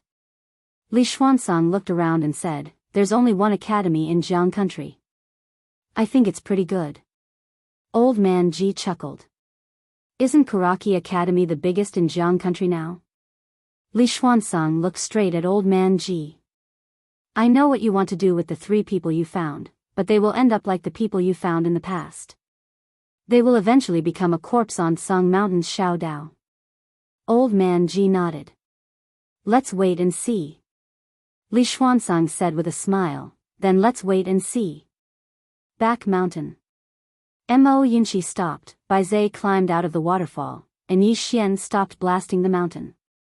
In front of a dense forest, Yi Xian and the other two stood side by side. Yi Xian was in the middle. On his left was Mo Yunqi, and on his right was Bai Zai. Opposite them were Chen Yan and the other Karaki Academy students. Beside Yi Xian, Mo Yunqi suddenly said, "Old man Ji, let them come up just like that?" Yi Xian looked at Chen Yan and the others in silence. To be honest, although he didn't join Karaki Academy, he didn't have any enmity or malice towards it. However, there were many times when he couldn't help himself. From the moment he joined Sanglan Academy, he was destined to be Karaki Academy's enemy. Even if he didn't go looking for trouble with the Karaki students, the students of Karaki Academy would come looking for him. A feud that could not be resolved with words. However, Yi Xian was never a person who was afraid of trouble. On the contrary, if it was a fight, Yi Xian had never been afraid of anyone in his life. At this moment, Chen Yan suddenly took a step forward. 3 against 3? Yi Xian turned to look at Mo Yunqi and Bai Zai. Both of them nodded, indicating that there was no problem. 2 men walked out from behind Chen Yan. The man on the left wore a black robe that was exquisite yet not lacking in grandeur. In addition, the man on the right wore a white robe. He had a slender figure, sword-like eyebrows, starry eyes, and a cold appearance, as if he was a celestial being. Both of them had an extraordinary bearing. Seeing these 2 people, Yi Xian's expression instantly sank. The feeling of danger. This was his instinctive feeling, and he had always firmly believed in his instincts, because these instincts were trained through countless life and death street battles. The facts proved that Karaki Academy didn't look down on them anymore. They wouldn't send small fries for them to practice. Yi Xian glanced at Bai Zai and Mo Yunqi. "Watch out." Both of them nodded. The white-robed man walked over to stand before Mo Yunqi while the dark-robed man walked over to stand before Bai Zai. Obviously, it was Yi Xian against Chen Yan. Right at this moment, the dark-robed man suddenly vanished on the spot. Bai Zai's expression changed drastically, and he swiftly crossed his hands before him. Meanwhile, the dark-robed man arrived before him. Bang! Following the sound of an explosion, Bai Zai was directly pushed back a full 7 to 8 feet. Moreover, there was a deep blood-red handprint on his arms. Right at this moment, the dark-robed man tapped the ground lightly with the tip of his foot, and then he leaped up into the air towards Bai Zai. He was extremely swift, like a hawk pouncing towards its prey. Ascension Realm. Yi Xian's expression changed slightly when he witnessed this scene. This man that wasn't even 20 years old was actually at the Ascension Realm. Such a young genius at the Ascension Realm. In the distance, Bai Zai's expression changed violently as well. He suddenly squatted down and used his feet to support himself from the ground. At the same time, he pressed his palms together. In an instant, the muscles on his body bulged up while his veins wriggled like fine snakes. It was an extremely shocking sight. Meanwhile, the dark-robed man slapped his palm down from midair. This palm strike was like an enormous axe, and the formidable might and force contained within it instantly tore through the air. Bai Zai swiftly raised his head, pressed his palms together, and formed a seal. Earthen yellow energy surged out from the center of his palm. Obviously, it was a martial technique. At the moment that the dark-robed man's palm descended, an ear-piercing explosion instantly resounded. In the blink of an eye, Bai Zai's figure was blasted over 20 m away. However, the dark-robed man didn't stop. His figure shook, and then he drifted towards Bai Zai like a gust of wind. On the other side, the white-robed man who stood before Mo Yunqi had suddenly vanished on the spot. Mo Yunqi's expression changed slightly. He tapped the ground lightly with the tip of his foot and glided over 30 m back. However, he just stopped when the white-robed man had arrived above him. The Ascension Realm. Mo Yunqi was shocked in his heart. He didn't dare act carelessly, and he retreated repeatedly. At the same time, a flying knife suddenly slashed out from his palm. The white-robed man's figure suddenly flashed in midair, and he dodged the flying knife. Meanwhile, Mo Yunshi was already 30 m away, and he'd pulled open the distance between him and the white-robed man. However, his expression was extremely solemn. The white-robed man didn't waste his breath at all, and he charged towards Mo Yunshi once more. Yi Xian withdrew his gaze from the distance, and his expression was extremely solemn as well. Because he noticed that Bai Zai and Mo Yunshi had been suppressed by those two people.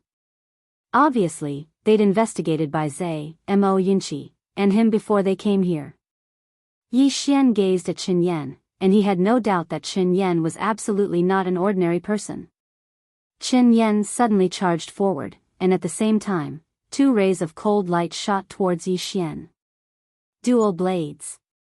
Yi Xian's reaction was extremely swift, and he'd smashed his fists against Chen Yan's attack at the same time. It was still the crushing fist, and it was the crushing fist that was enhanced with battle intent. At this moment, the trajectory of Chen Yan's dual blades suddenly changed, and his blades sliced towards Yi Xian's wrists at a strange angle. At almost the same time, Yi Xian suddenly spread his arms apart, and then he suddenly kicked towards Chen Yan. His leg was longer than his blades. As soon as Yi Xian launched his kick, Chen Yan immediately pulled back his sabers to defend himself. Bang! Chen Yan retreated a few meters with his blades, and before he could stop, Yi Xian had already charged in front of him, and then he smashed his fist towards Chen Yan again.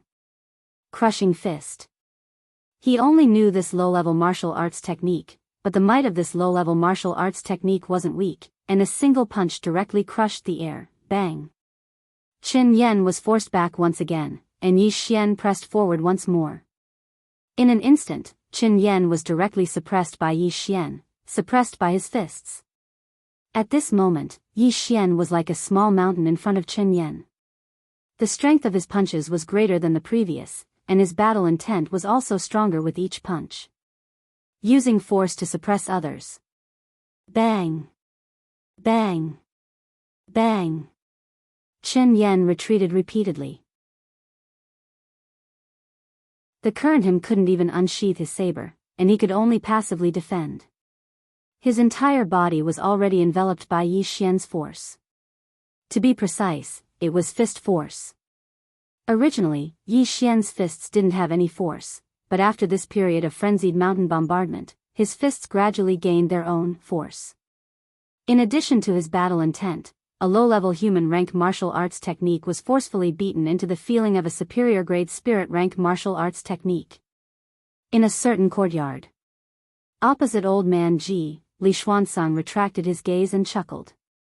What a great battle intent. He comprehended battle intent at such a young age. Even in the inner court, his foundations are top. What a pity, what a pity. He repeatedly said that it was a pity. This was because this youth was originally going to join their Karaki college. If Yi Xian joined Karaki college, it would naturally be another genius for Karaki college to suck up to. Opposite Li Xuanzang, old man Ji was about to speak when Li Xuanzang suddenly said with a smile, actually, there's nothing to be pitted about. Not being able to join Karaki college is his loss. Moreover, he's just a genius. We can just kill him. As he spoke, he looked at old man Ji. What do you think? Old man Ji glanced at Li Xuanzang. Geniuses who don't join Karaki college will all end up like this, right? Li Xuanzang smiled. If he's not one of us, then he's an enemy. As he spoke, he turned to look at the back mountain. The 3 of them are not bad, especially that battle intent youth, Yi Xian. It's a pity that he chose the wrong side. Old man Ji sneered. It seems like you guys don't want him. Li Xuanzang's expression gradually turned cold. I'd rather Karaki college betray everyone in the world, but whoever dares to betray Karaki college will die a horrible death. Conceded? No, to him, this was confidence.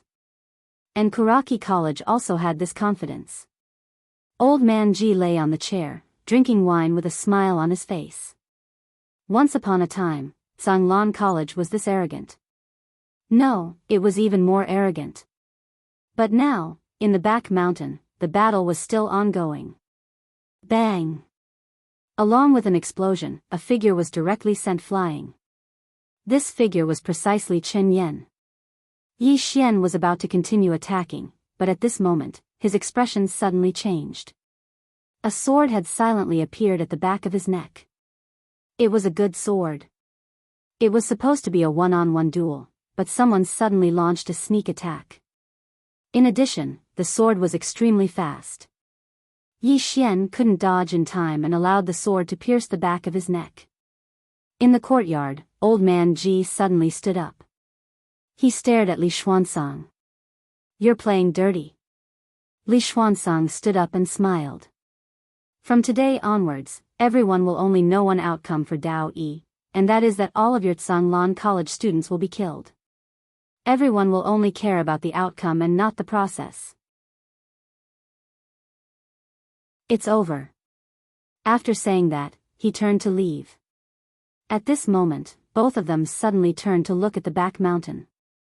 At the back mountain, when the sword pierced the back of Yi Xian's neck, Yi Xian was unharmed. On the contrary, the sword turned into motes of energy and entered Yi Xian's body. The invincible sword body technique used one's body to forge a sword. As long as the sword that injured him wasn't of a higher level than the sword in his body, he would be immune to it and absorb it. The moment the sword energy was absorbed by Yi Xian, a terrifying aura suddenly swept out from Yi Xian's body. The aura of the Qi controlling realm. P.S. 3 things. First, why does everyone want to block my card? You can block my card for 100 vertical coins. Let me see how many friends you have. Second, for those who haven't bookmarked this book, please bookmark it. That means adding it to your bookshelf. It's also convenient. You'll be able to see it when you go online. Also, tickets. Asking for tickets.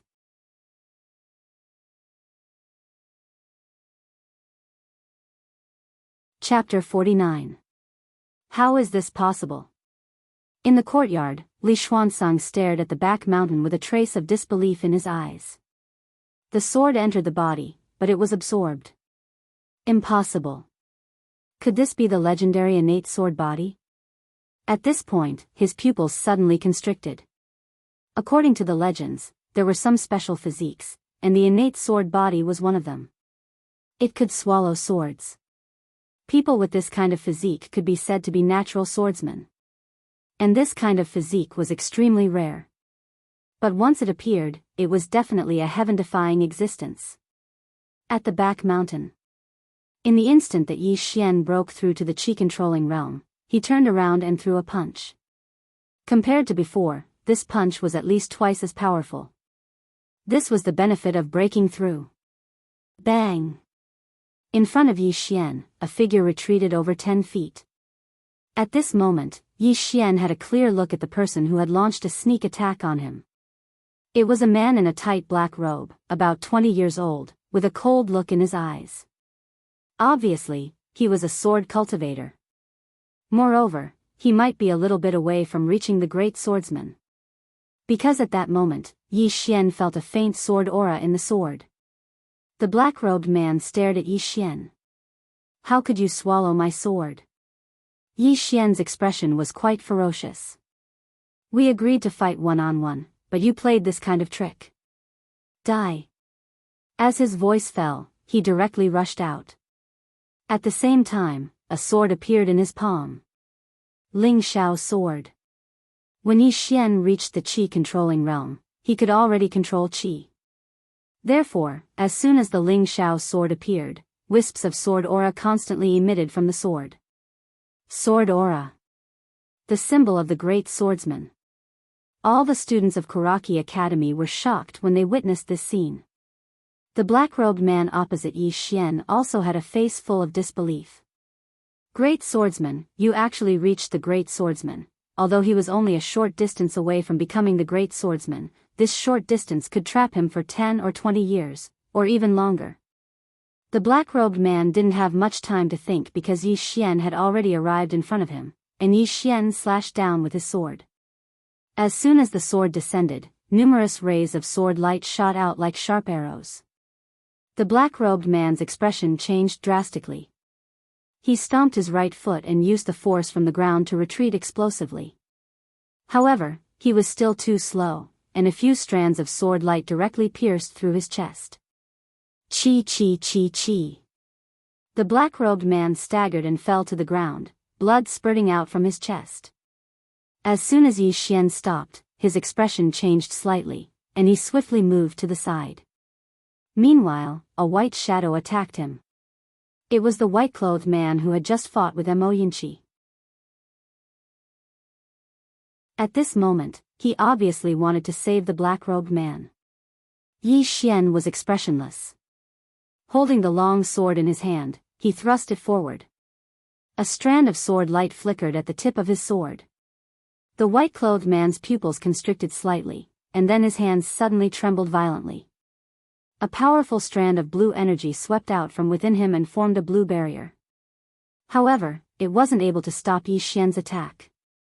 Yi Xian's sword sliced through the blue barrier, but it stopped when it was just a few inches away from the center of the white-clothed man's forehead. Because the white-clothed man's hands had clamped down tightly onto Yi Xian's sword. At this moment, a strand of light blue flames emanated from the white-clothed man's hands, and it was exactly these flames that had resisted the sword light emanated by Yi Xian's sword. Right at this moment, Yi Xian suddenly pressed forward and kicked the white-clothed man. The white-clothed man reacted extremely quickly, and he immediately let go of Yi Xian's sword and pressed it down. Bang! Yi Xian and the white-clothed man retreated explosively by over 10 m at the same time. Yi Xian had just stopped when Mo Yinchi and Bai Zai arrived on his left and right. At this moment, Bai Zai's upper body was covered in red palm prints, and it was especially so for his chest. It had sunk in severely, and it looked rather horrifying. Mo Yinchi wasn't much better off. His entire right arm had been completely fractured, and he couldn't move it at all. Moreover, blood was still flowing from the corners of his mouth. Obviously, he was heavily injured. As for the white-clothed man and the black-clothed man, they weren't injured at all. At this moment, the gazes of the white-clothed man and the black-clothed man descended onto Yi Xian, and they were about to attack. Meanwhile, an old man suddenly appeared before Yi Xian's group of 3. It was Old Man Ji. Old Man Ji had just descended to the ground when Li Xuanzang appeared before him. Old Man Ji gulped down a mouthful of wine, and then he looked at Li Xuanzang. How about this? I'll let you kill these 3 little fellows. Do you want to kill them? Li Xuanzang narrowed his eyes. He naturally knew what Old Man Ji meant. If he killed Yi Xian's group of 3, then Old Man Ji would definitely fight to the death. And for an expert of Old Man Ji's level, if he acted recklessly, Kuraki College would definitely suffer a heavy blow. Especially if he attacked the younger generation, Kuraki College had no confidence in protecting the younger generation. Such an expert was very difficult to stop. A moment later, Li Xuanzang suddenly turned to look at Yi Xian. You're really surprising, but it doesn't matter. Next year, there will definitely be your corpse on Song Mountain's Shao Dao. With that, he turned and left with the Kuraki College students. After Li Xuanzang and the others left, Old Man Ji turned to look at Yi Xian's group of 3. Do you know who the white-clothed man and the black-clothed man were?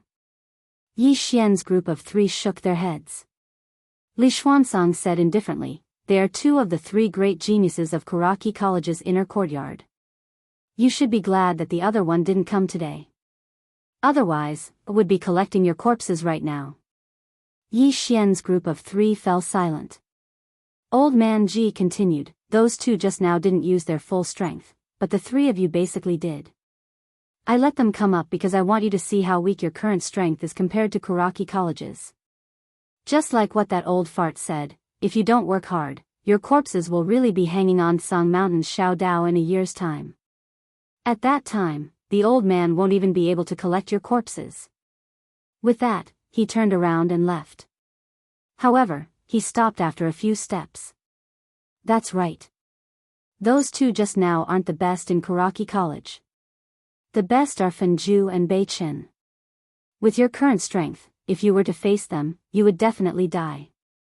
In the field, Yi Xian's group of 3 fell silent. Their expressions were solemn because they knew that old man Ji wasn't trying to scare them. They had already seen the strength of the white-clothed man and the black-clothed man. Very terrifying. Even Yi Xian, who had already reached the qi-resisting realm, didn't have the confidence to say that he would definitely be able to defeat them unless he used one sword to decide life and death. And those 2 weren't even the strongest in Kuraki College. A sense of crisis. This time, all 3 of them felt a sense of danger. Before this, the 3 of them were carefree. Even when they cultivated, they were forced to cultivate by old man Ji. There were very few voluntary parts. But now, the 3 of them were very clear that if they didn't become stronger, their corpses would definitely be hung on the road in the future. Even Yi Xian felt danger. No matter what happened in the past, he had to admit that he was now a student of Tsanglan College. He had to bear the grudges between Tsanglan College and Kuraki College even if he didn't want to. Moreover, when old man Ji saved his sister, he also promised old man Ji that he would do his best to fight against Kuraki College and bring back the corpses from Xiaodao. Cultivate. The 3 of them silently left the field and began to cultivate on their own. Yi Xian was still blasting the mountain. After the battle just now, he had some enlightenment. This time, he wasn't just blasting the mountain. After adding battle intent, he tried to make his fists have momentum. Fist momentum. This was definitely the reason why old man Ji wanted him to blast the mountain. Punch, punch, punch. Punch. Punch. Punch. The momentum of one punch could split the earth and shatter the mountain. After understanding this, the power and momentum of Yi Xian's punches became stronger and stronger. Of course, he also paid the price. Both of his hands were already badly mutilated. At night, Yi Xian was exhausted and sprawled out in front of the small mountain. He lay on the ground and looked at the stars in the sky, gasping for breath. Now, he didn't just feel tired, he also felt good. Extremely good. He felt that after venting out all the energy in his body, the feeling was extremely satisfying. As if he thought of something, Yi Xian suddenly sat up. He opened his palm and a sword floated in his palm. Ling Xiao's sword. At this moment, Ling Xiao's sword was a little different than before. He couldn't describe this difference, he could only feel it. According to his guess, it should be because he had devoured that sword before. That sword's level wasn't low, it should be a spirit sword. Of course, it was definitely not as good as this Ling Xiao sword. Otherwise, that sword would have directly taken his life. The core of his invincible sword body was the sword. The stronger the sword in his dantian, the stronger his cultivation technique would be, and he could use this cultivation technique to devour even more swords. Sword. Thinking of this, Yi Xian seemed to have thought of something. He scanned his surroundings and seeing that there was no one around, he immediately entered the prison pagoda. In the endless starry sky, Yi Xian stood under the pagoda. He raised his head and looked at the top of the pagoda. At the top of it, there were 3 swords. From his angle, he could only roughly see the 3 swords. He wanted to take a closer look, but it was a pity that he hadn't reached the airborne realm and could fly in the air. Therefore, he could only look from afar. Looking at the 3 swords, Yi Xian's eyes were burning. His intuition told him that if he could use these 3 swords as his dantian, there wouldn't be any sword in the world that he couldn't absorb. At this moment, the prison pagoda suddenly trembled. Yi Xian was stunned, then hurriedly entered the first level. He looked around. "Senior?" The mysterious woman didn't answer. Yi Xian frowned. Just as he was about to speak, he suddenly raised his head. There was a moment of silence. Thump, above Yi Xian's head, footsteps could be heard. When he heard the footsteps, Yi Xian was stunned. At first, he thought that he had heard wrongly, but very quickly, thump thump thump thump, the footsteps on the second level were getting louder and louder. Yi Xian's eyelids twitched. Who? No one answered, but the footsteps were getting louder and louder. In the end, the entire first level of the prison pagoda shook.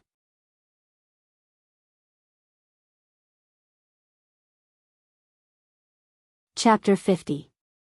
Panic. At this moment, Yi Xian was panicking. This was because the mysterious woman had told him that the second level was not a kind person. Since it was not a kind person, it would be very difficult to communicate with them. This meant that once they came out, they would not give him a chance to speak. Senior? Yi Xian took 2 steps back and looked around. Senior? Are you still there? The mysterious woman still did not reply. Yi Xian was prepared to escape. At this moment, the prison pagoda suddenly trembled. Soon, the footsteps stopped and the entrance to the second level returned to normal. Yi Xian was stunned and hurriedly asked, Senior? Did you attack? Still, no one replied. Yi Xian wanted to ask something else, but at this moment, a white piece of paper suddenly floated out from the entrance to the second level. Paper. Yi Xian was stunned. Then, he took 2 steps forward. At this moment, the piece of paper floated in front of him. There was a smiley face on the paper. Below the smiley face were 2 paw prints, which looked like cat paws. Yi Xian, at this moment, another piece of paper floated out from the entrance to the second level and slowly floated in front of Yi Xian. This time, there was a wronged face on the paper, and below the face, there were also 2 small paw prints. Suddenly, another piece of paper floated out. Soon, it floated in front of Yi Xian. This time, there was a crying face on the paper, and below the crying face, there were also 2 small paw prints. Yi Xian looked up at the second level. Do you want me to let you out? Just as he said this, there was a soft sound from the top of the tower.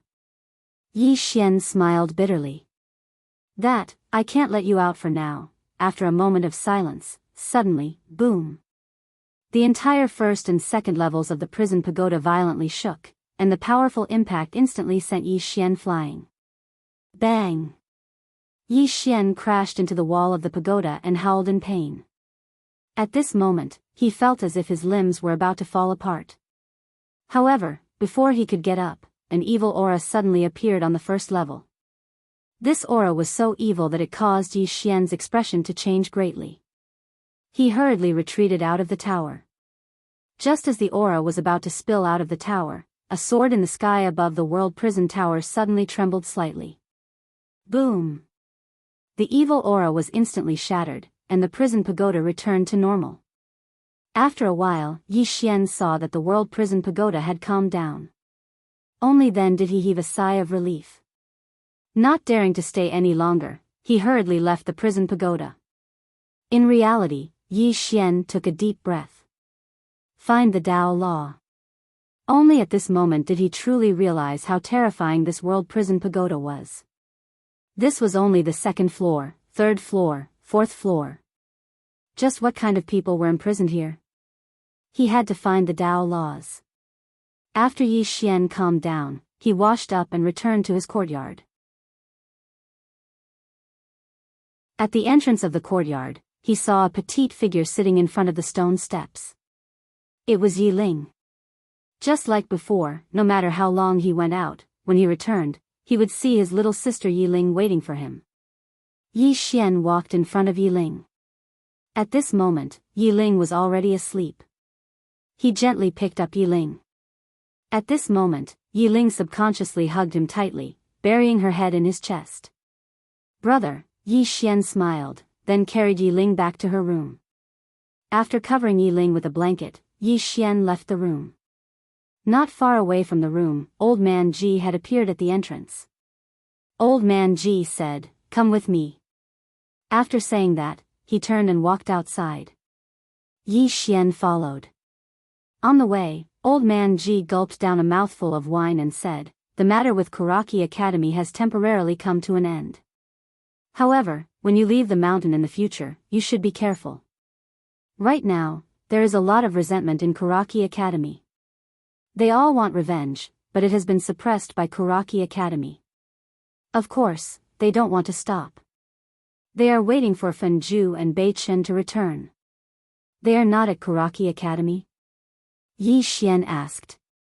Old Man Ji said indifferently, if they were at Karaki Academy, the ones who came to challenge you that day wouldn't have been those three geniuses. Karaki Academy doesn't act, but once they do, they will definitely kill. Yi Xian fell silent. Old Man Ji said again, with me here, Karaki Academy won't dare to send experts to assassinate you, but that is not absolute. So, when you are outside, you must be careful. Don't be careless and get yourself killed. Yi Xian nodded, understood. Old Man Ji suddenly stopped. There's still half a month before you go to Two World Mountain, right? Yi Xian looked at Old Man Ji, does the dean know? Old Man Ji nodded, in the country of Jianghu, there are only 2 or 3 people who are qualified. It seems that Enlace really thinks highly of you since she gave it to you. Yi Xian didn't say anything. Old Man Ji hesitated for a moment, then said, Kid, you're not an ordinary person, but that Enlace is even more so. Karaki Academy is so domineering, but Enlancio said she wouldn't join, and Karaki Academy didn't even dare to fart.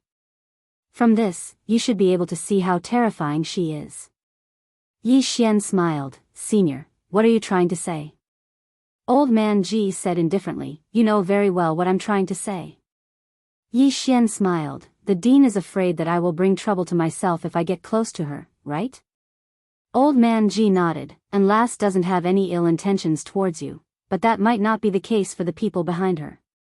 It's best to stay away from her, or wait until you have absolute strength before approaching her. It's good for you and for her. Yi Xian shook his head. Old Man Ji looked at Yi Xian, and Yi Xian said softly, we know each other, and we're friends. We don't mix in anything else. Old Man Ji shook his head, you're too idealistic. You don't mix in with her, but don't tell me others don't mix in as well. Or do you think that the world is a beautiful place, and that everyone is reasonable?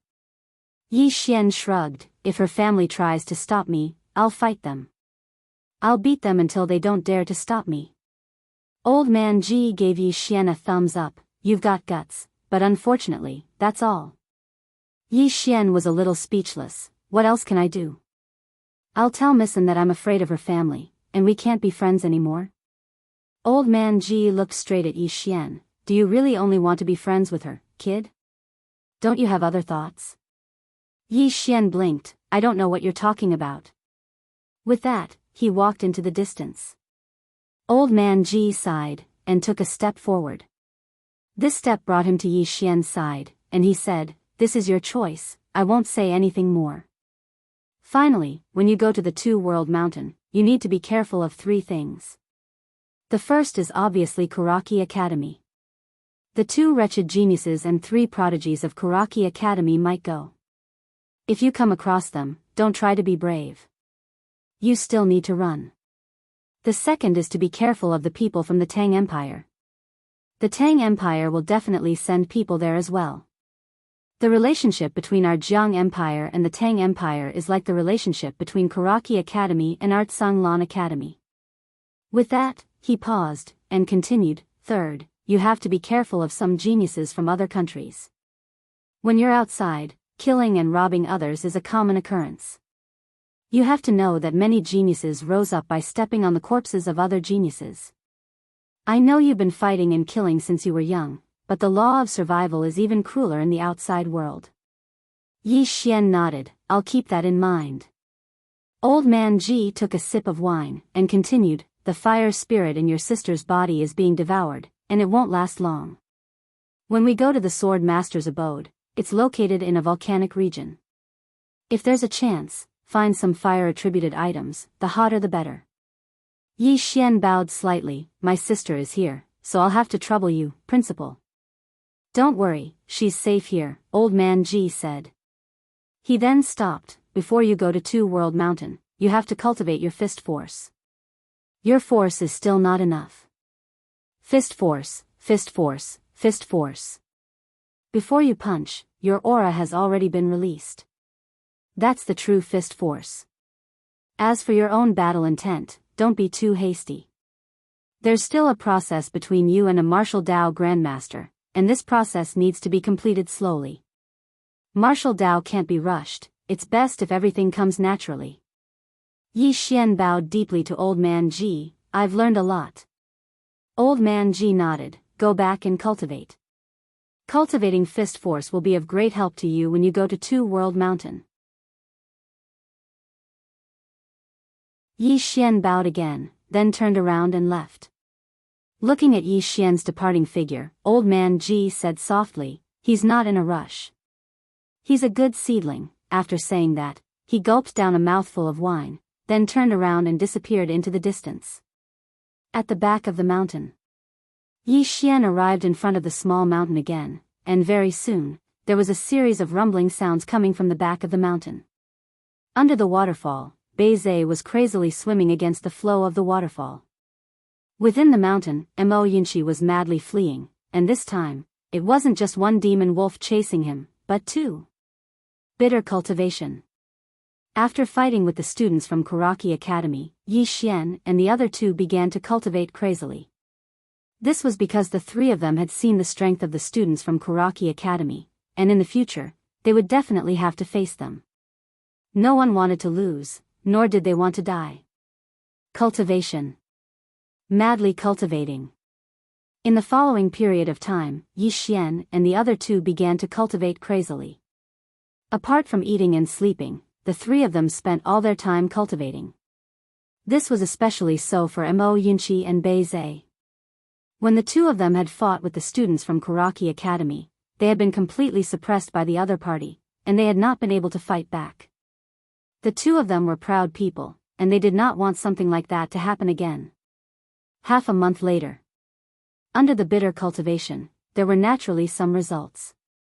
Mo Yunqi could already deal with the attacks of the two demon wolves with ease, and he could even release flying knives to counterattack at any time. As for Beizhe, under the waterfall, he no longer needed the chains, and he could swim against the flow of the waterfall. His body had gone through a huge change compared to before, and it was not just his body, but his strength had also changed greatly. As for Yi Xian, in front of the small mountain, Yi Xian's eyes slightly changed, and his whole body was like a statue. After an unknown amount of time, his eyes suddenly opened, and his right hand clenched into a fist. Boom! A formless power swept out from his body. In the distance. Bang! A huge rock that was several zhang wide suddenly shattered. Power. Fist power. At this time, Yi Xian suddenly fiercely punched the ground. Boom! With Yi Xian as the center, the ground within a radius of several zhang instantly exploded, and countless gravel shot out in all directions like sharp arrows. Yi Xian stood up, and he looked at his own fist, and his eyes were filled with excitement. I'm really King powerful. At this time, there was a sudden change in the field. Pa! With a loud slap, Yi Xian's whole body directly flew to the mountain wall several zhang away. Bang! The mountain wall trembled slightly, and countless gravel fell along with Yi Xian. After a moment, Yi Xian slowly got up, and at this time, there was a small claw mark on the right side of his face.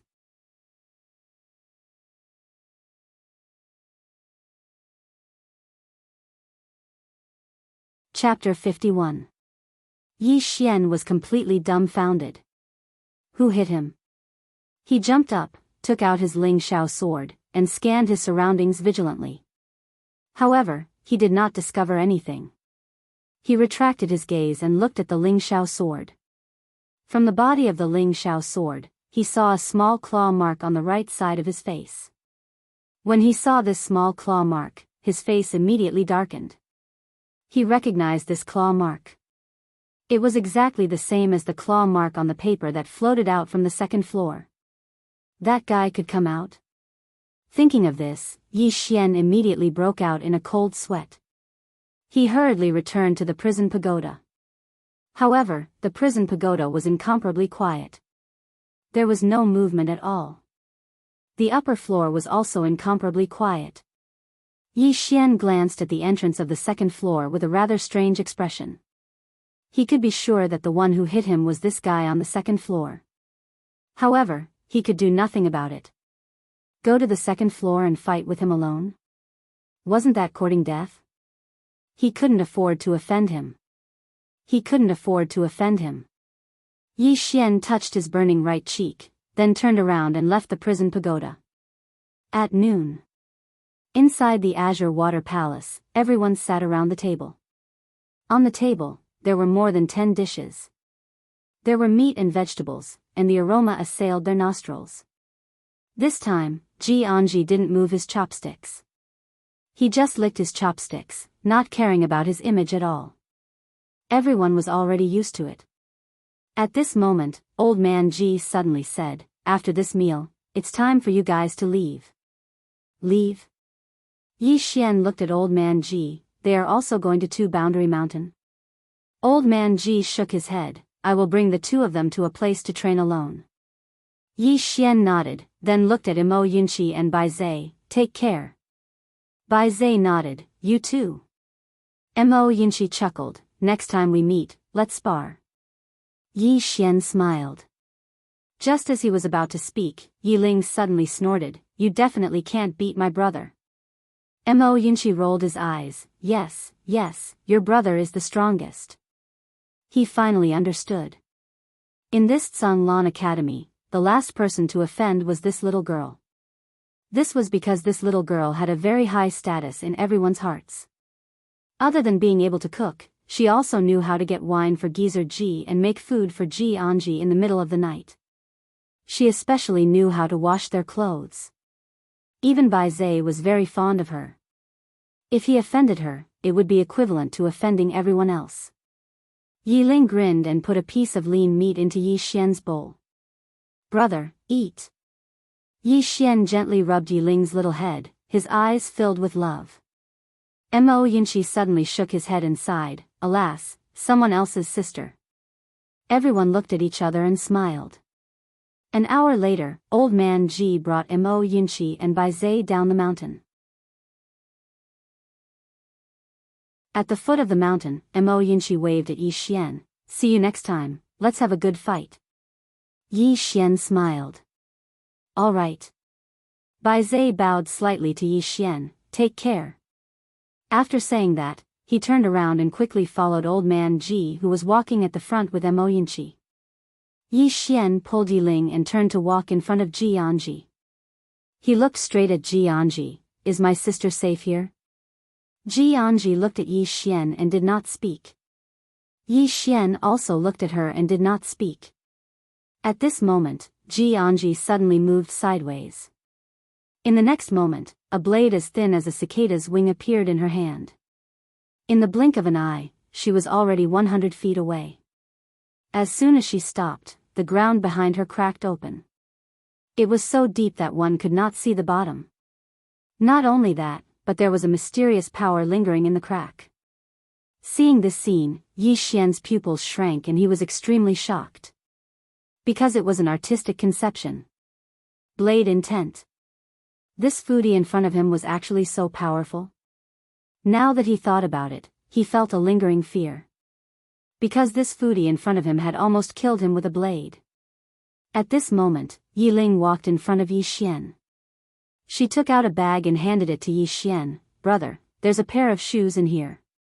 I just hooked them and some dry food. I made them. When you go out, fight less and don't hurt yourself. Also, I'll be good here. Don't worry about me. Yi Xian gently rubbed Yi Ling's little head. Wait for me to come back. After saying that, he carried the bag and turned to walk into the distance. He was not a pretentious person. Although he could not bear to part with his sister, a real man's ambition was to travel far and wide. When there was something that he had to do, he should do it decisively and not procrastinate. Under Yi Ling's gaze, Yi Xian's back view became more and more blurry. Yi Ling did not cry. She just watched until Yi Xian completely disappeared in the distance. She did not look away. After a long time, she turned around and walked to Jianghu's side. Then, she held Jianghu's hand. Sister Ji, let's go. Jianghu glanced at Yiling, don't worry. Yiling grinned, he told me to wait for him to come back, so he will definitely come back. Big brother has never gone back on his word when he promised me. Jianghu nodded. She turned to look into the distance and seemed to think of something. She shook her head slightly, not a bad man. Unfortunately, he likes men. After Yi Xian left the mountain, he directly went to the cloud ship base of the drunken Immortal restaurant outside the imperial capital. He was going to Borderline Mountain, so he naturally had to take a cloud ship. However, as soon as he left the city, a group of people rushed out of the city. From their clothes, it was clear that they were students of Karaki Academy. Ever since Yi Xian killed a student of Karaki Academy, the students of Karaki Academy had been thinking about revenge at all times. However, they still had some misgivings. They did not dare to directly go to Tsanglan Academy to find Yi Xian's group of 3. However, they did not give up. Instead, they constantly sent people to stand guard at the foot of Tsanglan Academy's mountain. Now that Yi Xian had left the mountain, they received the news and immediately rushed over. Yi Xian stopped in his tracks. Seeing Yi Xian stop in his tracks, the group of Karaki Academy students also stopped in their tracks. Yi Xian turned around and looked at the group of Karaki Academy students, one-on-one. One-on-one. Everyone was stunned. So direct? At this moment, a student of Karaki Academy stood out. He slowly walked in front of Yi Xian and fiercely said, Yi Xian, you killed a student of my Karaki Academy. Today, at this moment, Yi Xian suddenly disappeared. Bang! The man hadn't even finished speaking when his figure was blasted over 10 m away. He was directly crushed. All the students of Karaki Academy were stunned when they witnessed this scene. He's so ferocious. The students glanced at each other and were about to attack together. However, right at this moment, Yi Xian suddenly said, there are so many of you, so why don't all of you attack together? In any case, your Karaki Academy is shameless. Come on, all of you attack together. The expressions of the students of Karaki Academy instantly became slightly unsightly when they heard this. Attack together? They'd originally intended to attack together, but after Yi Xian spoke like this, they didn't dare to attack together. Because this was in broad daylight. If they attacked together, even if they won, it wouldn't be good for their reputation. When he saw that the students of Karaki Academy didn't attack, Yi Xian pointed at them and said, all of you are just a bunch of little brothers. As soon as he finished speaking, he turned around and left. The expressions of the students of Karaki Academy who stood behind Yi Xian were unsightly to the extreme, but none of them dared to attack. They weren't idiots. Based on how Yi Xian attacked earlier, none of them were a match for Yi Xian at all. Continuing to fight would only be asking to be humiliated. Simply speaking, they'd realized a fact, and it was that only the inner court students could deal with Yi Xian. Just like that, Yi Xian vanished into the distance under the gazes of the students of Karaki Academy. An hour later, Yi Xian ascended the cloud vessel. This time, he was staying in a special classroom. It was naturally because of the violet card. With the violet card, one could stay in a special classroom for free. Yi Xian naturally wouldn't refuse such a good thing because he would be a bastard if he didn't take advantage of it. After the cloud vessel started moving, Yi Xian arrived on the deck. It's you. At this moment, a slightly familiar voice resounded in Yi Xian's ears. Yi Xian turned around and saw a woman in a red dress standing not too far away from him. She was extremely beautiful, especially her slender figure that made one want to embrace her and play with her. That woman was none other than Mo Suiqing, who'd had a conflict with him. There was a man standing beside Mo Suiqing. The man wore gorgeous embroidered clothes, a golden crown, and a jade belt. His face was like white jade, and he was extremely handsome. The man's gaze descended onto Yi Xian, and he ceaselessly sized him up. Yi Xian glanced at Mo Suiqing before withdrawing his gaze, and then he walked to the bow of the vessel. As he watched the scenery below grow smaller and smaller, his yearning for the legendary sword Immortal grew stronger. Riding a sword through the world. That was the dream of every swordsman. Seeing that Yi Xian was ignoring her, Mo Suiqing's expression immediately turned cold. Ever since she was born, no matter where she went, she'd always been the focus of attention. When had she ever been ignored like this? She walked to Yi Xian's side, and Yi Xian turned around to look at her with a slight frown. The woman before him was indeed very beautiful. Any man would probably like to look at her, but he really didn't like her. It should be said that he hated her. He really hated this kind of disrespectful and opinionated woman. And Lanxiu was still the best. Thinking of that woman in a snow-white dress, Yi Xian's frown relaxed, and a trace of a smile appeared on his face. Yi Xian. At this moment, Mo Suiqing suddenly smiled and said, "Why? Do you dislike me that much?" Yi Xian shook his head. "Miss Mo, people of different principles cannot make plans together." Mo Suiqing's eyes narrowed slightly. "I heard that you joined Sanglan Academy." Yi Xian nodded. "Congratulations." Mo Suiqing smiled. Her smile was very bright, but her words were slightly harsh. Yi Xian nodded and didn't say anything else. He didn't want to say anything, so he turned around and walked to the other side.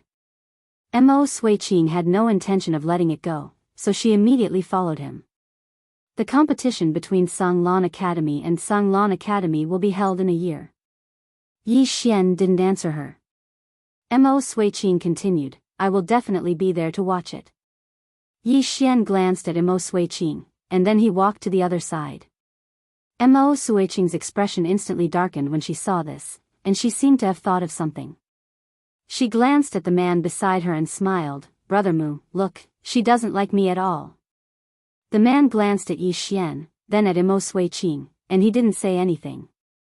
He wasn't stupid, and he naturally understood that the woman beside him wanted to use him as a tool. At this moment, Yi Xian suddenly turned around to look at Mo Suiqing. "Can't you tell that I really dislike you? Can you not King come near me? If you come near me again, I'm really afraid that I won't be able to stop myself from punching you to death." Mo Suiqing. P.S. Thank you to the readers for putting up signs, tipping, and voting. Thank you for your support. I also want to thank my old friends who went to other book review sections to help me promote it. I still want to ask for a wave of tickets, and also ask for everyone's help to promote it and collect it. New book is not easy.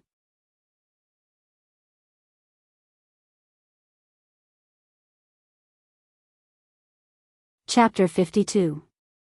Mo Suiqing glared at Yi Xian. She clenched her fists and her entire body was trembling. The man beside her looked at Yi Xian in shock. Yi Xian turned to leave after he finished speaking. At that moment, Mo Suiqing suddenly shouted, "How dare you humiliate me?" Yi Xian stopped in his tracks. He turned around and walked in front of Mo Suiqing. "Humiliate you? I've already let you off twice. You're the one who's chasing after me, all right?" As he spoke, he pinched Mo Suiqing's cheeks. "Miss Mo, ask yourself honestly. Apart from your face and your identity, what else do you have? Or rather, without this face, without the identity of the Mo family, do you think there will still be men around you? They surround you. Do you think they really like you? No, they only like your face and identity. Without your face and identity, you're worthless in their eyes." With that, he let go of her and said, "You think you're toying with those men, but forgive me for being blunt. Is there any meaning in toying with those men? Is there any meaning? Any man with a little bit of intelligence wouldn't be toyed with by you. Missin is right. Your Mo family is a big family after all. Don't you think you're embarrassing your family by doing these kinds of things all day long? Think about it. Also, don't try to scheme against me. I don't want to be hunted down by your Mo family after I kill you with a single punch." With that, he turned around and left. Mo Suiqing clenched her fists tightly. Her expression was cold and no one knew what she was thinking. Yi Xian returned to his private room. He didn't particularly hate Mo Suiqing, but he didn't have a good impression of her either. She was too self-righteous. Without thinking about Immortal, he returned to the prison pagoda. "Senior?" Yi Xian said in a low voice after glancing around. The surroundings were extremely quiet. The mysterious woman still didn't reply. Yi Xian's expression sank. He was a little flustered without the mysterious woman around. Right at this moment, a piece of paper suddenly floated out from the entrance to the second level. Yi Xian's eyelids twitched when he saw this piece of paper. "It's here again." Soon, that piece of paper floated in front of him. On it was a calm face. It was very calm, and it was impossible to tell whether it was happy or angry. And under this calm face, there was a claw mark. The corners of Yi Xian's mouth twitched. He scanned his surroundings and hurriedly exited the World Prison Pagoda. What kind of existence was imprisoned on the second floor? Yi Xian was filled with doubts. However, no matter what was locked up, there was one thing he was sure of, and that was that it was definitely not something he could fight against right now. Hurry up and find that whatever Dao law. Yi Xian made up his mind. In the following time, Yi Xian began to cultivate crazily. Now that he was in the qi-controlling realm, he had yet to fully comprehend this realm, especially the application of sword qi and sword ray. Unfortunately, the mysterious woman had not spoken recently, so he could only rely on himself to slowly explore the application of sword qi and sword ray. Something worthy of mentioning was that it wasn't so difficult for him to execute determine life and death with a swing of the sword now. Moreover, the might of determine life and death with a swing of the sword had increased greatly. His current determine life and death with a swing of the sword was entirely capable of killing a levitation realm expert. Moreover, determine life and death with a swing of the sword could be said to be his greatest killer move and trump card. In the following time, Yi Xian started to practice his sword and fist techniques like a madman. No matter if it was his sword or fist techniques, he didn't want to use any of them. Time passed very quickly. 2 days later, the cloud ship started to descend slowly. He'd arrived at Two World City.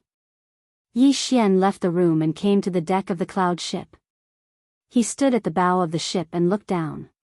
Two World City was growing larger and larger. He was slightly surprised when he saw Two World City. Because there were soldiers standing on the walls of Two World City. Moreover, there were over 1,000 soldiers training below the city. Overall, the movements of these soldiers were neat and orderly, and they carried a murderous aura. It was obvious that they were sharp troops. In next to no time, the cloud ship stopped steadily in Two World City, and Yi Xian leaped off the cloud ship. Suddenly, a figure appeared before him. It was Immortal. Yi Xian's brows knit together slightly, and he was about to speak when Immortal spoke abruptly, "Remember this." As soon as she finished speaking, she turned around and left. How inexplicable. Yi Xian shook his head, and then he withdrew a map. Old Man Ji had given him this map before he came here, and it contained the exact location of the sword master's abode. It didn't take long for him to find it. Yi Xian didn't stay in the city, and he dashed directly out of the city and towards the mountain range on the right. It didn't take long for him to enter the boundless mountain range. He wasn't unfamiliar with mountains at all. Around 4 hours later, Yi Xian walked along the direction indicated on the map. The air grew hotter the deeper he went, and another 2 hours passed before Yi Xian stopped. 3 mountains stood in a triangular formation not too far away from him, and there was a gorge at the center. "I've arrived." Yi Xian was just about to continue forward when a shapeless pressure suddenly enveloped him. Yi Xian's expression changed slightly, and he glanced at the surroundings but didn't notice anyone. Proof of qualification. A voice suddenly resounded by Yi Xian's ear. Yi Xian hurriedly took out the jade pendant and Lanxiu had given him, and he waved it around. In next to no time, the pressure vanished completely. Yi Xian continued forward, and it didn't take long for him to enter the gorge. At the moment he entered the gorge, the Lingxiao sword within him actually trembled and was about to charge out of his body. Yi Xian was shocked, and he hurriedly suppressed the Lingxiao sword. What's going on? Yi Xian's brows knit together tightly, and his heart was filled with bewilderment. You're here. Right at this moment, a voice suddenly resounded from Yi Xian's right. Yi Xian looked over and saw a woman standing on his right. The woman wore a silver dress, and there was a golden curved blade hanging from her waist. Ninth Princess. Yi Xian walked in front of the ninth princess, and asked in surprise, You knew that I was coming? The ninth princess sized up Yi Xian, and nodded, Follow me. With that, she turned and walked to the side. Yi Xian thought for a moment, and then followed. On the way, the ninth princess didn't speak, and Yi Xian couldn't help but ask, You knew that I was coming? She is my close friend. The ninth princess replied. And Lanxiu. Yi Xian understood. Needless to say, Lanxiu must have told the ninth princess about the jade pendant. Soon, under the ninth princess's lead, the two of them came to a dense forest. The ninth princess sat on the ground, and she signaled for Yi Xian to sit down as well. Yi Xian didn't hesitate, and directly sat on the ground.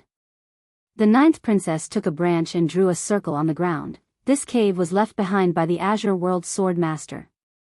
As for who the Azure World Sword Master is, I won't introduce him.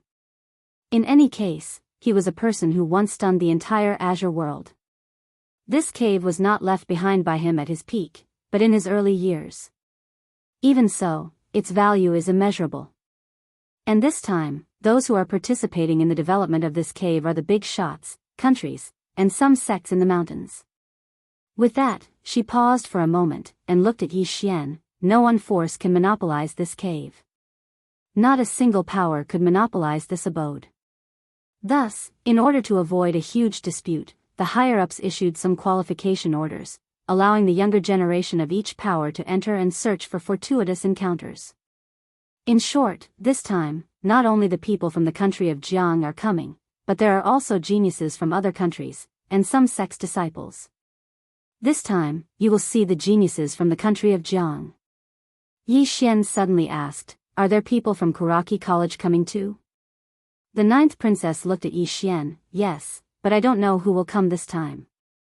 Yi Xian nodded, and didn't say anything else. Anyway, at most, they would just fight. As if knowing what Yi Xian was thinking, the ninth princess looked at him. Remember, you are here to search for opportunities, not to fight and kill. Yi Xian chuckled, I won't take the initiative to fight with them, I'm just afraid that they will hit me when they see me. You also know about the matter between Sanglan College and Kuraki College. The ninth princess nodded, We'll talk about it when the time comes. With that, she seemed to have thought of something, and suddenly looked up at Yi Xian. If I remember correctly, you are a swordsman? Yi Xian nodded. The ninth princess was silent for a moment, and then said, Don't easily expose your identity as a swordsman later. Why? Yi Xian didn't understand. The ninth princess said in a deep voice, This is the cave residence of the Firmament Sword Master, and the Firmament Sword Master is a swordsman. A swordsman coming here will definitely have some advantages. If you expose your identity as a swordsman, it is very likely that you will be targeted.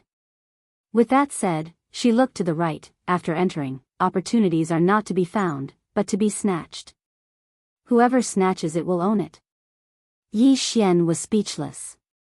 At this time, the ninth princess took out 2 green pills, and with a flick of her finger, one of them flew to Yi Xian, poison avoidance pill, just in case. Yi Xian nodded, and directly swallowed it. The ninth princess saw that Yi Xian ate it without any hesitation, and looked at Yi Xian, You trust me so much? Yi Xian said softly, I trust her. Lanxiu. Since Lanxiu was the close friend of the ninth princess, there was no doubt that this person in front of him was absolutely trustworthy. The ninth princess looked at Yi Xian, You like her? Yi Xian was speechless. The ninth princess retracted her gaze, and then swallowed her poison avoidance pill. Work hard. Yi Xian was about to speak, but at this moment, suddenly, footsteps came from not far away. Yi Xian and the ninth princess turned to look at the source of the footsteps. It was a man in his 20s, burly, and had a beard on his face. Seeing the person who came, Yi Xian frowned, because the person in front of him was wearing the clothes of the Tang Empire. When he saw Yi Xian and the ninth princess, the burly man was slightly stunned. Obviously, he also came here by accident. He was about to leave, but at this moment, he suddenly looked at the ninth princess not far away, and his eyes narrowed slightly. Country of Jianghu. The ninth princess retracted her gaze and leaned against a tree. The burly man glanced at the ninth princess, and the corners of his mouth suddenly curled up, and his smile was somewhat obscene. I like to sleep with the women of the Jiang Empire, it's comfortable. You. At this moment, Yi Xian, who was originally sitting on the ground, suddenly jumped up, and in the next moment, he rushed directly in front of the burly man like a cheetah pouncing on its prey. The latter's expression changed drastically. It was too late to retreat, and the burly man could only hurriedly throw a punch. At this moment, Yi Xian also threw a punch. Fist collapse. Not only was this punch mixed with battle intent, but it also contained a fist aura pressure. The two fists collided. Bang! Crack! The burly man's entire body was directly thrown out, and at the same time, his entire arm was directly fractured, turning into a strange shape. After sending the burly man flying with a punch, Yi Xian immediately rushed over. After a breath's time, Yi Xian carried the burly man who was constantly wailing in pain and arrived in front of the ninth princess. He kicked the burly man. Apologize. The ninth princess glanced at Yi Xian. Apologize for what? In the next moment, she suddenly pulled out the golden saber at her waist, and slashed at the burly man's throat. Chi! The burly man's head was directly separated from his neck. The ninth princess put away the golden saber, and she held the bloody head, then glanced at Yi Xian. You're not ruthless enough, learn. He should have companions. Let's go, I'll bring you to kill someone. Yi Xian was speechless.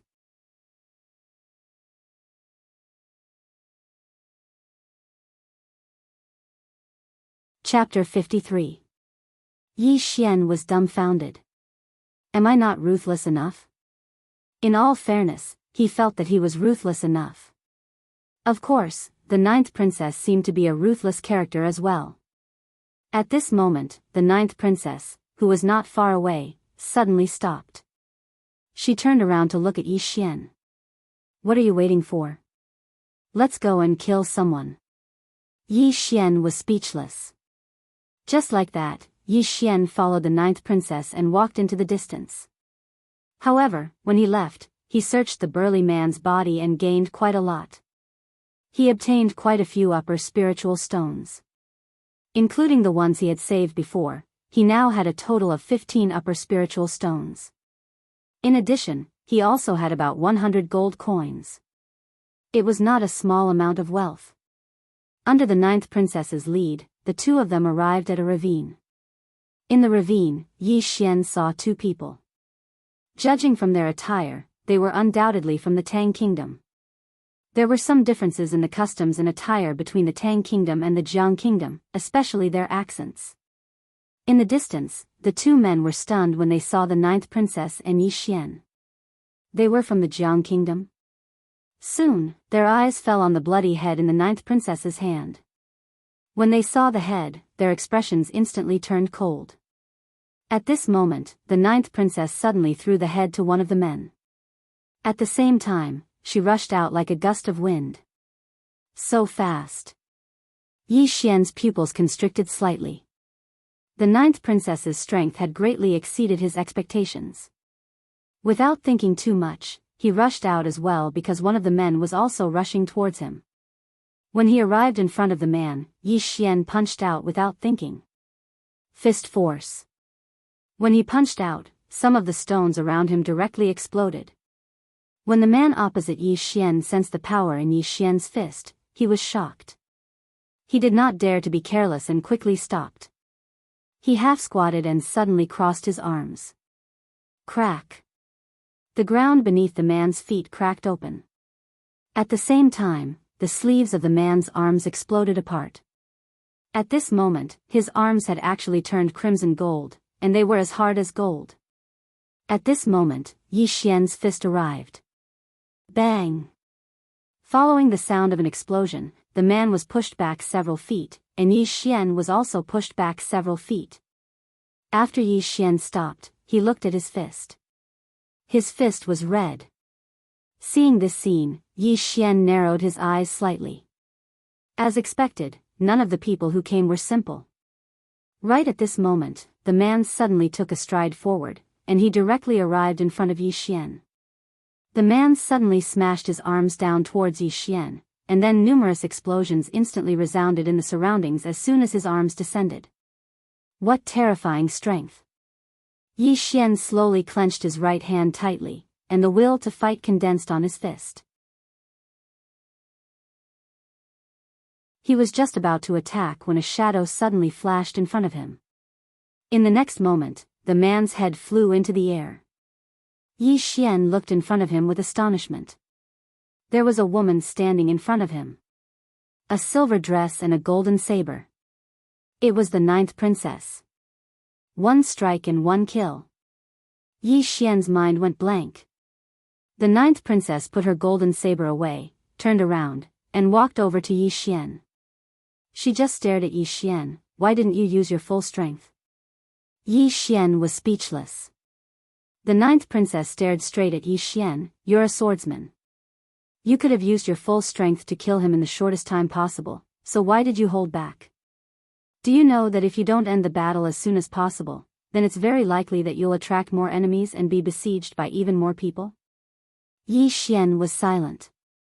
The 9th princess took another step forward. Her eyes were as sharp as knives, and her voice was a little colder. This isn't a place for you to train. Here, if you don't kill others, then others will kill you. Yi Xian smiled bitterly. I understand. The 9th princess said coldly, be serious. Yi Xian said seriously, I understand.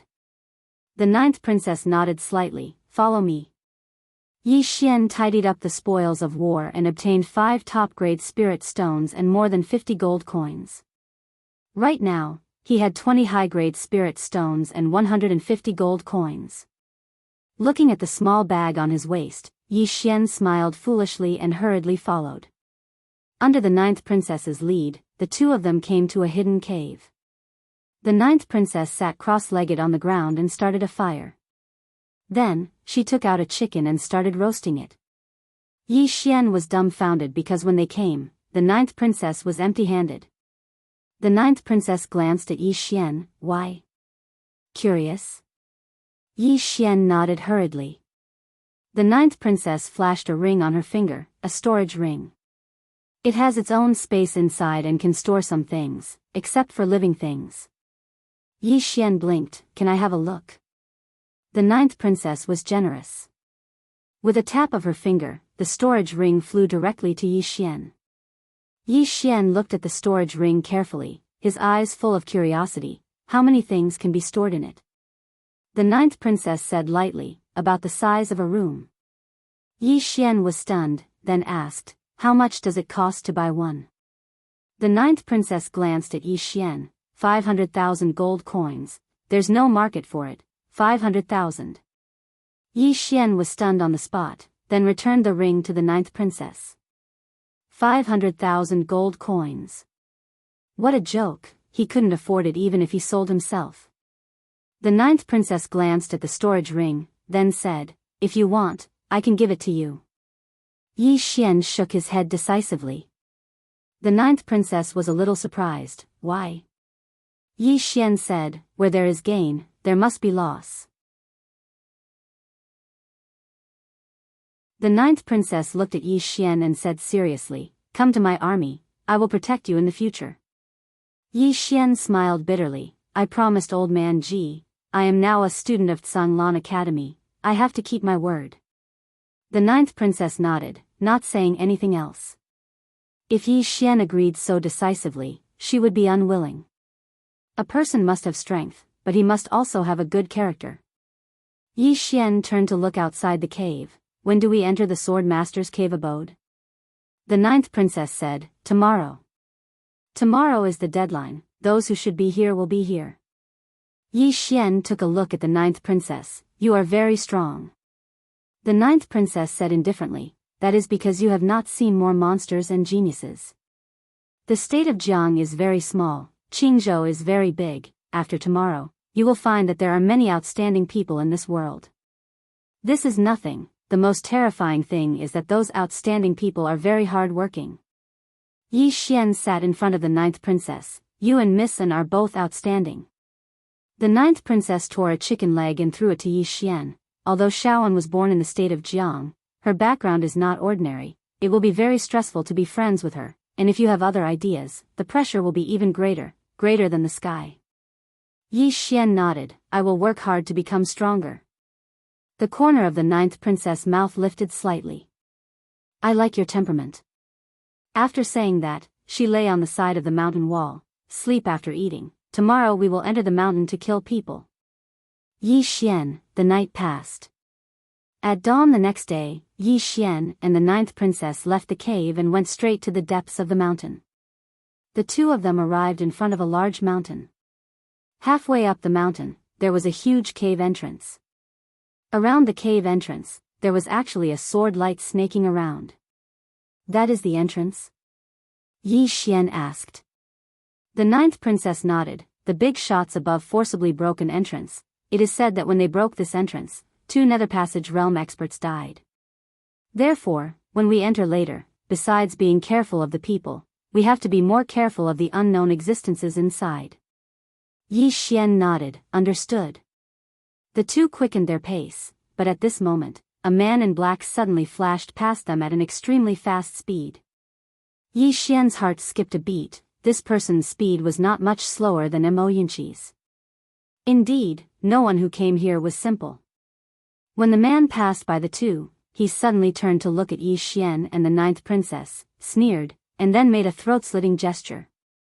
Yi Xian, the man in black did not stop, but instead sped up and disappeared into the distance. Yi Xian was about to speak. Ah.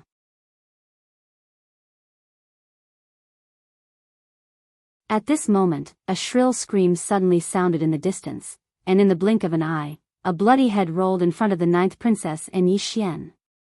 Yi Xian was struck dumb at the sight of the head. Because this bloody head belonged to the black-robed man from before. It was gone just like that. Next to Yi Xian, the ninth princess said calmly, this kind of person is obviously a first-timer. In the outside world, if you are not particularly powerful, like Shaoan, it is best to keep a low profile. Yi Xian nodded seriously. I will keep a low profile.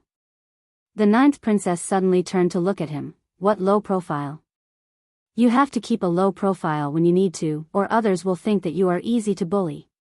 As soon as she finished speaking, she suddenly pulled out the golden saber from her waist and slashed in the distance. Slash. A golden saber radiance flashed in the field, and a large tree over 100 feet away exploded. At the same time, a figure was sent flying over 100 feet away. The ninth princess looked at the figure in the distance coldly. Scram. The figure did not say anything, and with a shake of his body, he immediately fled. The ninth princess looked around coldly. Trash, don't come out, you are wasting my saber energy. Yi Xian, the ninth princess turned to look at Yi Xian. Let's go. The two of them continued forward, and soon, they arrived at the entrance, where a long-haired man sat. The man's hair was extremely long, even longer than a woman's, and half of the man's face was covered by his long hair. The man held a blood-red saber in his hand, and there were a few bloody heads at his feet. At this moment, the long-haired man looked up at the ninth princess and Yi Xian, and he grinned, revealing a mouth full of yellow teeth, and his smile was extremely horrifying. Apart from that, the man's appearance was also extremely ugly, as if he had been burnt by fire.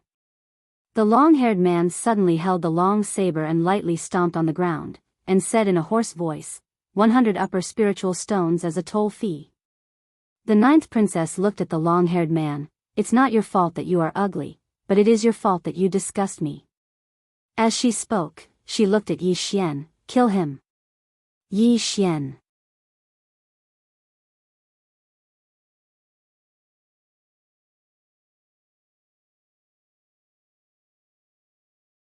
Chapter 54. Yi Xian hadn't even attacked when the long-haired man suddenly strode forward with his saber in hand, and then he slashed at Yi Xian. This saber slash was bold and domineering. Yi Xian's expression turned cold. He didn't hold back this time, and the battle intent within him surged into his right arm like a tide. At the same time, he clenched his right hand into a fist. Bang! At the moment he clenched his fist, a strand of invisible force suddenly surged out from his fist, and it forcefully resisted the overbearing force released by the long-haired man. The long-haired man's eyes narrowed slightly, and there was a trace of seriousness in his eyes. Meanwhile, Yi Xian suddenly stomped his right foot. Bang! The ground instantly exploded apart. Yi Xian shot out like an arrow released from a bow. Bang! An ear-piercing explosion resounded abruptly. In an instant, both Yi Xian and the long-haired man retreated repeatedly. But it didn't take long for Yi Xian to stop. At the moment he stopped, the long-haired man stabbed his saber into the ground as well, and he relied on the force within the saber to stop himself. Yi Xian was about to continue attacking when the long-haired man suddenly said, "Both of you go in." Obviously, he'd noticed that both Yi Xian and Yi Xian were ferocious figures, and he didn't want to fight them head-on. Yi Xian was slightly stunned when he heard the long-haired man, and then he turned to look at the ninth princess. However, she wasn't where she was standing anymore. Yi Xian swiftly turned to look at the long-haired man. At this moment, the ninth princess was standing in front of the long-haired man. Hiss! Hiss! The ninth princess drew her golden saber 3 times in succession. An extremely ear-piercing and sharp sound resounded every single time she drew her saber. When the saber descended for the 3rd time, the surroundings suddenly fell silent. The ninth princess sheathed her saber and turned to look at Yi Xian. Such an ugly person doesn't deserve to live. As soon as she finished speaking, she turned around and walked towards the nearby entrance. Brother Yi glanced at the long-haired man. After a moment of silence, the long-haired man's body was torn into pieces, and his blood and internal organs splattered all over the ground. Brother Yi shook his head. "Brother, be more handsome in your next life." As soon as he finished speaking, he collected the corpse and hurriedly followed. He'd gained quite a lot. Right now, he had 50 high-grade spirit stones and 400 gold coins. Obviously, the long-haired man had robbed quite a lot. Looking at the bulging bag on his waist, Yi Xian sighed inwardly. The fastest way to get rich was undoubtedly robbing people. He realized that he seemed to like the feeling of robbing. After they entered the cave was filled with all sorts. The cave was filled with Xiao Dao. The ninth princess furrowed her brows when she saw this. As soon, the Yi Xiao Tian's sword, Yi Tian's Wu Tian, and turned to look at Princess Xiao. Xiao Xiao Long Yi Shi. The ninth princess stopped and turned to look at Yi Xian. "What's the matter?" Yi Xian was silent for a moment. He suddenly looked at one of the Xiao Dao and said, "From here." Feeling. He felt that the Ling Xiao sword in his body was guiding him. The ninth princess looked at Yi Xian for a long time and asked, "Are you sure?" Yi Xian nodded. The ninth princess nodded. "Then let's go." Yi Xian trusted her because of Enlanxiu. She also trusted Yi Xian.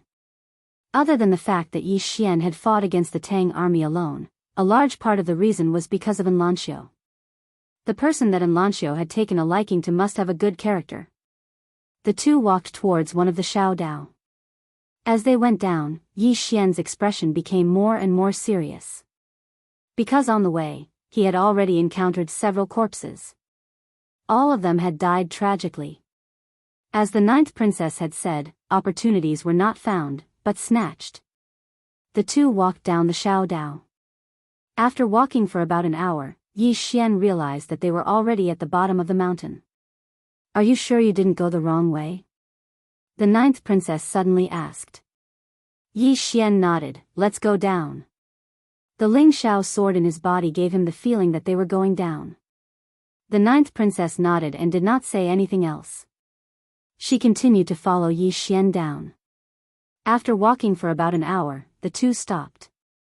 In front of them was a mountain wall. There was no way out. The ninth princess looked at Yi Xian. Yi Xian walked to the mountain wall and punched. Boom! Yi Xian punched a huge hole in the mountain wall. Outside the hole, there was another world. The ninth princess walked to Yi Xian's side and looked over. Outside the hole, she could vaguely see an underground palace. And above the underground palace, there was a black sword floating. The ninth princess turned to look at Yi Xian. How did you know that the sword master's true location is here? Yi Xian smiled bitterly as he took out the Ling Xiao sword. This sword told me.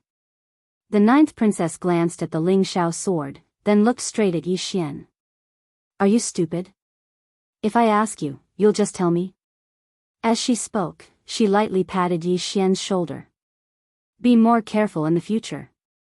With that, she turned and walked towards the distant palace. Yi Xian was a little speechless. He naturally knew how to be careful. However, the ninth princess in front of him was Lanxio's close friend. Moreover, after interacting with her, he felt that the ninth princess was someone he could make friends with, so he did not hold back. Making friends was about sincerity. If he didn't want to make friends, then so be it. Once he did, Yi Xian would definitely be sincere. This was his principle. The two of them passed through the hole and arrived in front of the palace. The palace was not particularly big. Although there was an unknown dim light illuminating the surroundings, it made the palace look even more eerie and terrifying. Yi Xian raised his head and looked at the black sword above the palace. The sword was more than 3 feet long, and its entire body was pitch black as if it was cast with ink.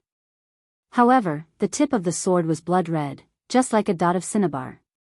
The sword was floating above the palace. Looking at the sword, Yi Xian's eyes suddenly burned with passion. His intuition told him that the grade of this sword was not low. At this moment, the ninth princess suddenly walked towards the entrance of the palace. Yi Xian suddenly grabbed her arm, and she looked at Yi Xian. Yi Xian shook his head and let go. He raised his head to look at the entrance of the palace, and he frowned. His instincts told him that there was danger. Just at this moment, Yi Xian and the ninth princess suddenly turned their heads. A man and a woman were walking towards the palace on their right. The man wore an ink-white robe, and the woman wore an ink-white dress.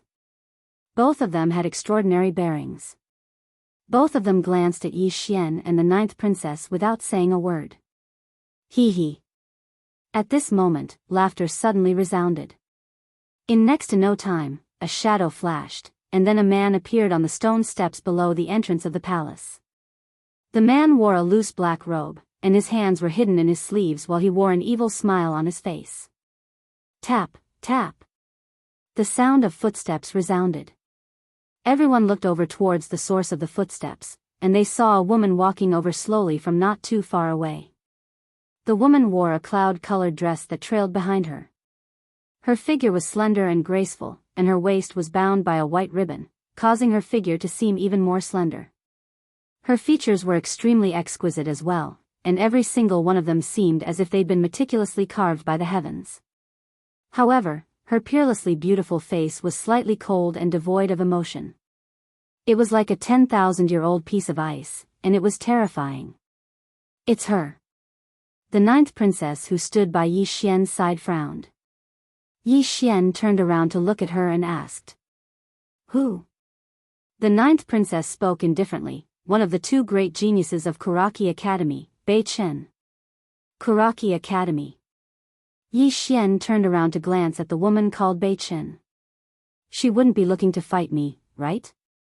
Even though he wasn't afraid, it would only be disadvantageous to him if they were to fight right now. Everyone watched as Bei Chen walked over to the side, and then she closed her eyes slowly. She didn't speak a single word. But it didn't take long for her to open her eyes again, and then she gazed behind Yi Xian and the ninth princess. Yi Xian and the ninth princess turned around, and a man was walking over from not too far away from them. The man's hair was very disheveled like a chicken's nest, and he wore very simple clothes that were even riddled with holes.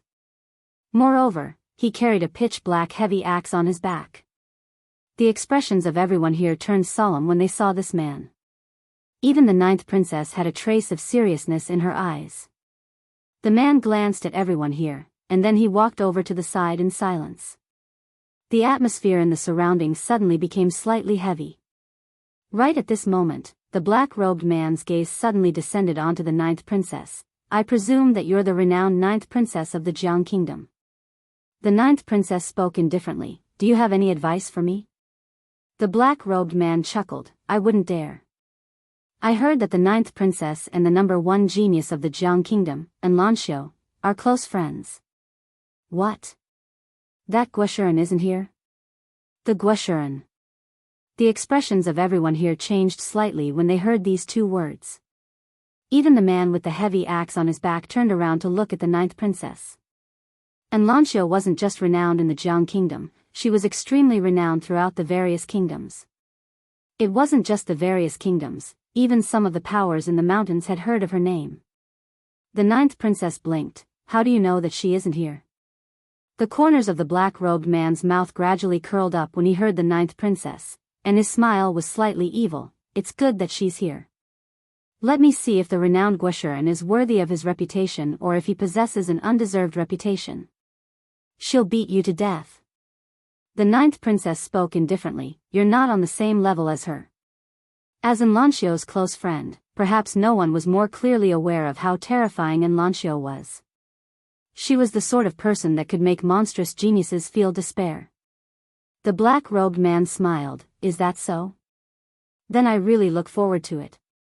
The 9th princess paid no attention to the black-robed man. She glanced at the crowd and said, since no one wants to take the lead, then I'll do it. Everyone has arrived at the location of the sword master's true body, but no one dared to be the first to enter. I presume everyone has sensed the danger. If this stalemate continues, everyone will have misgivings about each other, and no one will benefit. I have a suggestion. Let's work together first. As for when we'll end our cooperation, I believe everyone will know. What do all of you think? After a moment of silence, everyone nodded to indicate that it was pointless. The 9th princess raised her head and looked at the palace door. Who'll go first? On the stone steps, the black-robed man chuckled. Then let me start first. As soon as he finished speaking, he flicked his finger, and a black object shot out from the tip of his finger. Bang! The palace door shattered with a bang.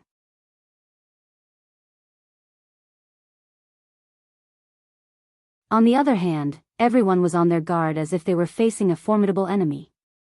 Just at this moment, a voice suddenly resounded from within the palace. You're here. Everyone was speechless. P.S. A reader almost moved me yesterday. He sent me a private message. Qing Wan, it's fine if you don't update for 2 days. Seeing this, I'm so touched that I'm about to cry. At this moment, he added, if you're beaten to death by a reader, I'll ask for donations from the readers, and we'll bury you properly.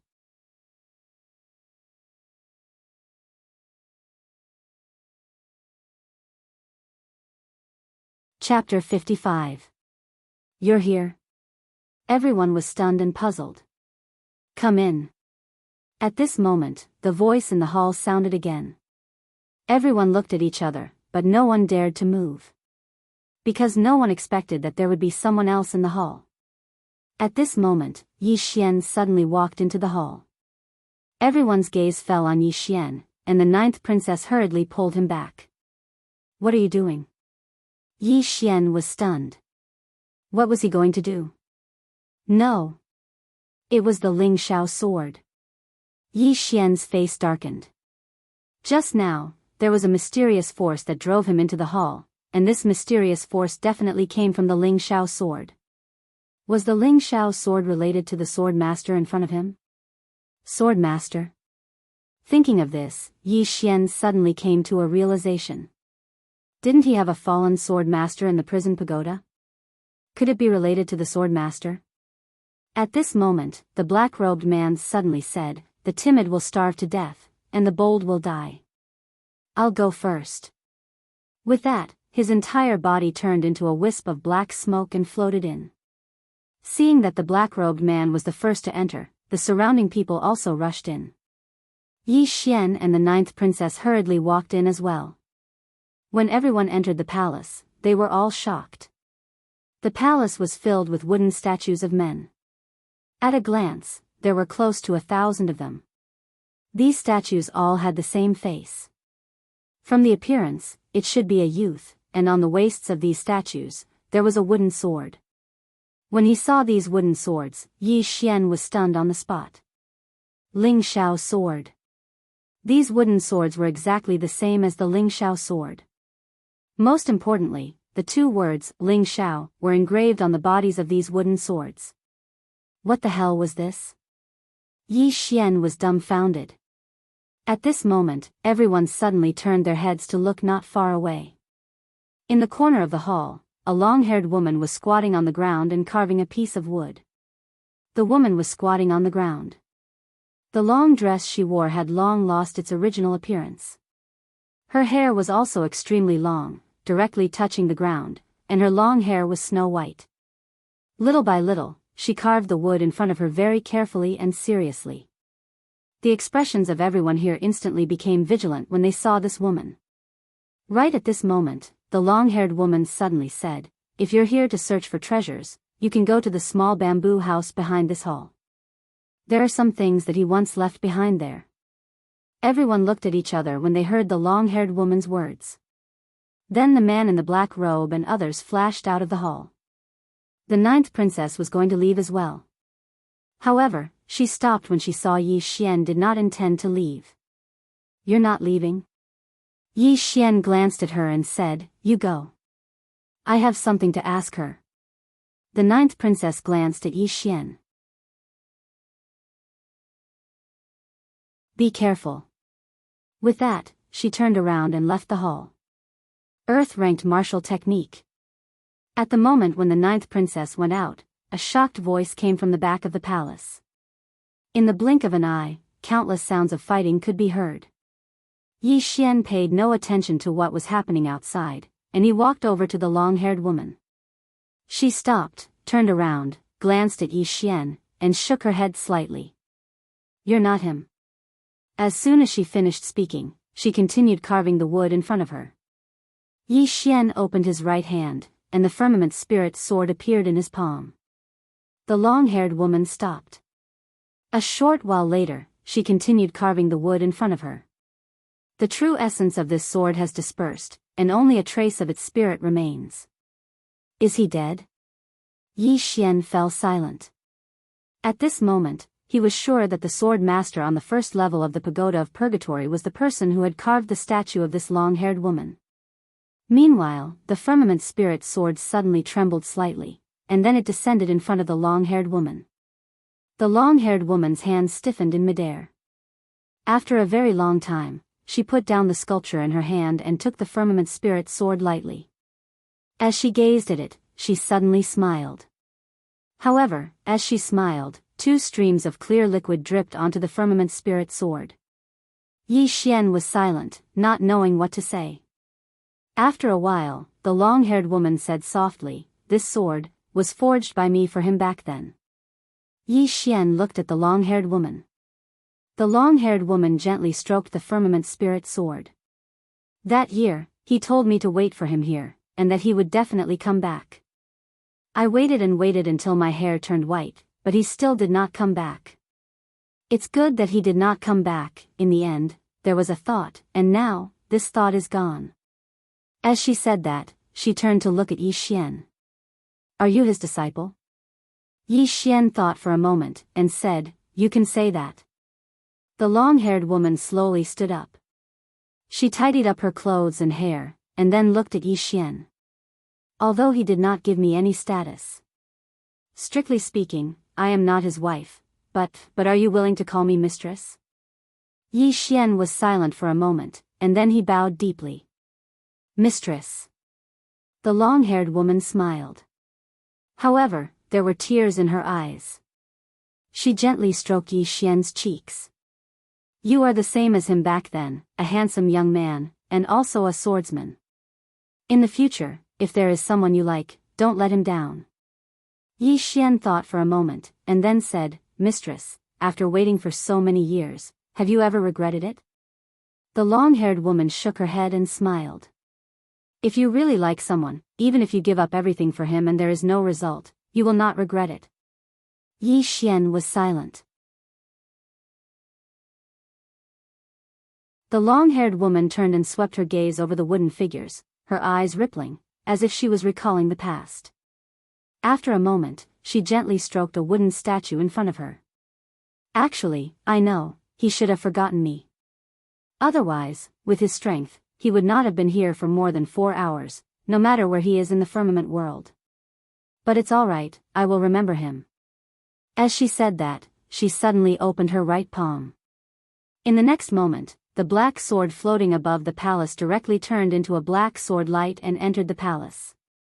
The black sword landed steadily in the long-haired woman's palm.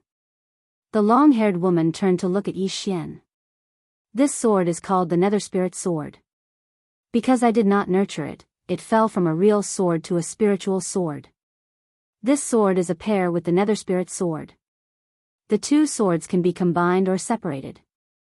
If they are combined, the two swords can be combined into one, and the limit is the heavenly sword, which is above the real sword. The swords need to be nurtured by yourself, and you need to constantly deepen the compatibility between you and them. In the future, how much they can grow will depend on you. As she said that, she handed the Nether Spirit Sword and the Nether Spirit Sword to Yi Xian. Yi Xian hesitated for a moment, and then took the two swords. Holding the two swords, he immediately felt some kind of connection between them. The long-haired woman smiled. Let's go. Yi Xian looked at the long-haired woman. Mistress, will you go with me? The long-haired woman shook her head. I got to know him here, and it should end here. As she said that, she gently rubbed Yi Xian's head. In the future, if you have someone you like, you must remember to not break your promise. Yi Xian did not try to persuade her. He bowed deeply to the long-haired woman, and then turned to leave the palace. Within the palace, the long-haired woman turned to look at the statue in front of her. She gently hugged the wooden statue, and then leaned her head on its shoulder. She slowly closed her eyes and did not open them again. Outside the palace, Yi Xian turned and bowed again. He felt quite complicated. Wait. He did not know how long the woman in the palace had waited for the sword master, but he was certain that she had waited for a very, very long time. Had the sword master been delayed by something, or had he really forgotten about the woman in the palace? He did not want to think too much about it. At this moment, there were sounds of fighting coming from the back of the palace. Yi Xian was shocked. He quickly kept his two swords, and then ran to the back of the palace. At this moment, there were many people gathered at the back of the palace. Obviously, the fight here had attracted people from other places. Yi Xian looked around. Suddenly, a figure landed in front of him. It was the 9th princess. Just as Yi Xian was about to speak, the 9th princess pulled his arm and ran out. Don't let them escape. That earth upper grade martial skill is in that woman's hands. Behind them, Yi Xian heard someone shouting angrily. Then, he felt a few people attacking them from behind. At the same time, a man and a woman suddenly appeared in front of them. These two people were the man and woman who had appeared at the beginning. The man looked at the 9th princess coldly. Leave it behind. The 9th princess grinned. Come and get it. The man's right foot touched the ground lightly. Kacha. The ground cracked in an instant. At the same time, he turned into a shadow and charged at the 9th princess. The corners of the 9th princess' mouth curled up into a ferocious smile. She held the golden saber in her right hand and slashed forward. Swish. A golden saber radiance flashed. Bang. Along with an explosion, the 9th princess and the man retreated rapidly. At this moment, some people ran over and surrounded Yi Xian and the 9th princess. The 9th princess' face sank when she saw this. An earth upper grade martial skill. Its value was unimaginable. After all, there might not be more than 10 Earth upper-grade martial skills in the entire Jiang country. Even the Jiang country's royal family did not have an Earth upper-grade martial skill. Only ancient forces like the drunken Immortal Inn and Kuraki Academy might have one. Naturally, the 9th princess would not give up such a precious martial skill so easily. Opposite Yi Xian and the 9th princess, the man stared at the 9th princess. Leave the martial skill and you can leave. The people in the surroundings stared at the 9th princess. Obviously, they were afraid of the 9th princess' strength and didn't dare attack rashly. The 9th princess who stood by Yi Xian's side turned to glance at him. What do you think? What do I think? Yi Xian asked softly. How much can that Earth upper-grade martial skill be sold for? The 9th princess thought for a moment and said, at least 50 million gold coins. Moreover, there's no market for it, 50 million. Yi Xian's eyelids twitched, and he turned to glance at the 9th princess. What else can I think? Of course, I'll fight to the death. As soon as he finished speaking, he clenched his fists tightly, and a strand of terrifying battle intent swept out from within him. Subsequently, he charged towards the man nearby as if he was on steroids.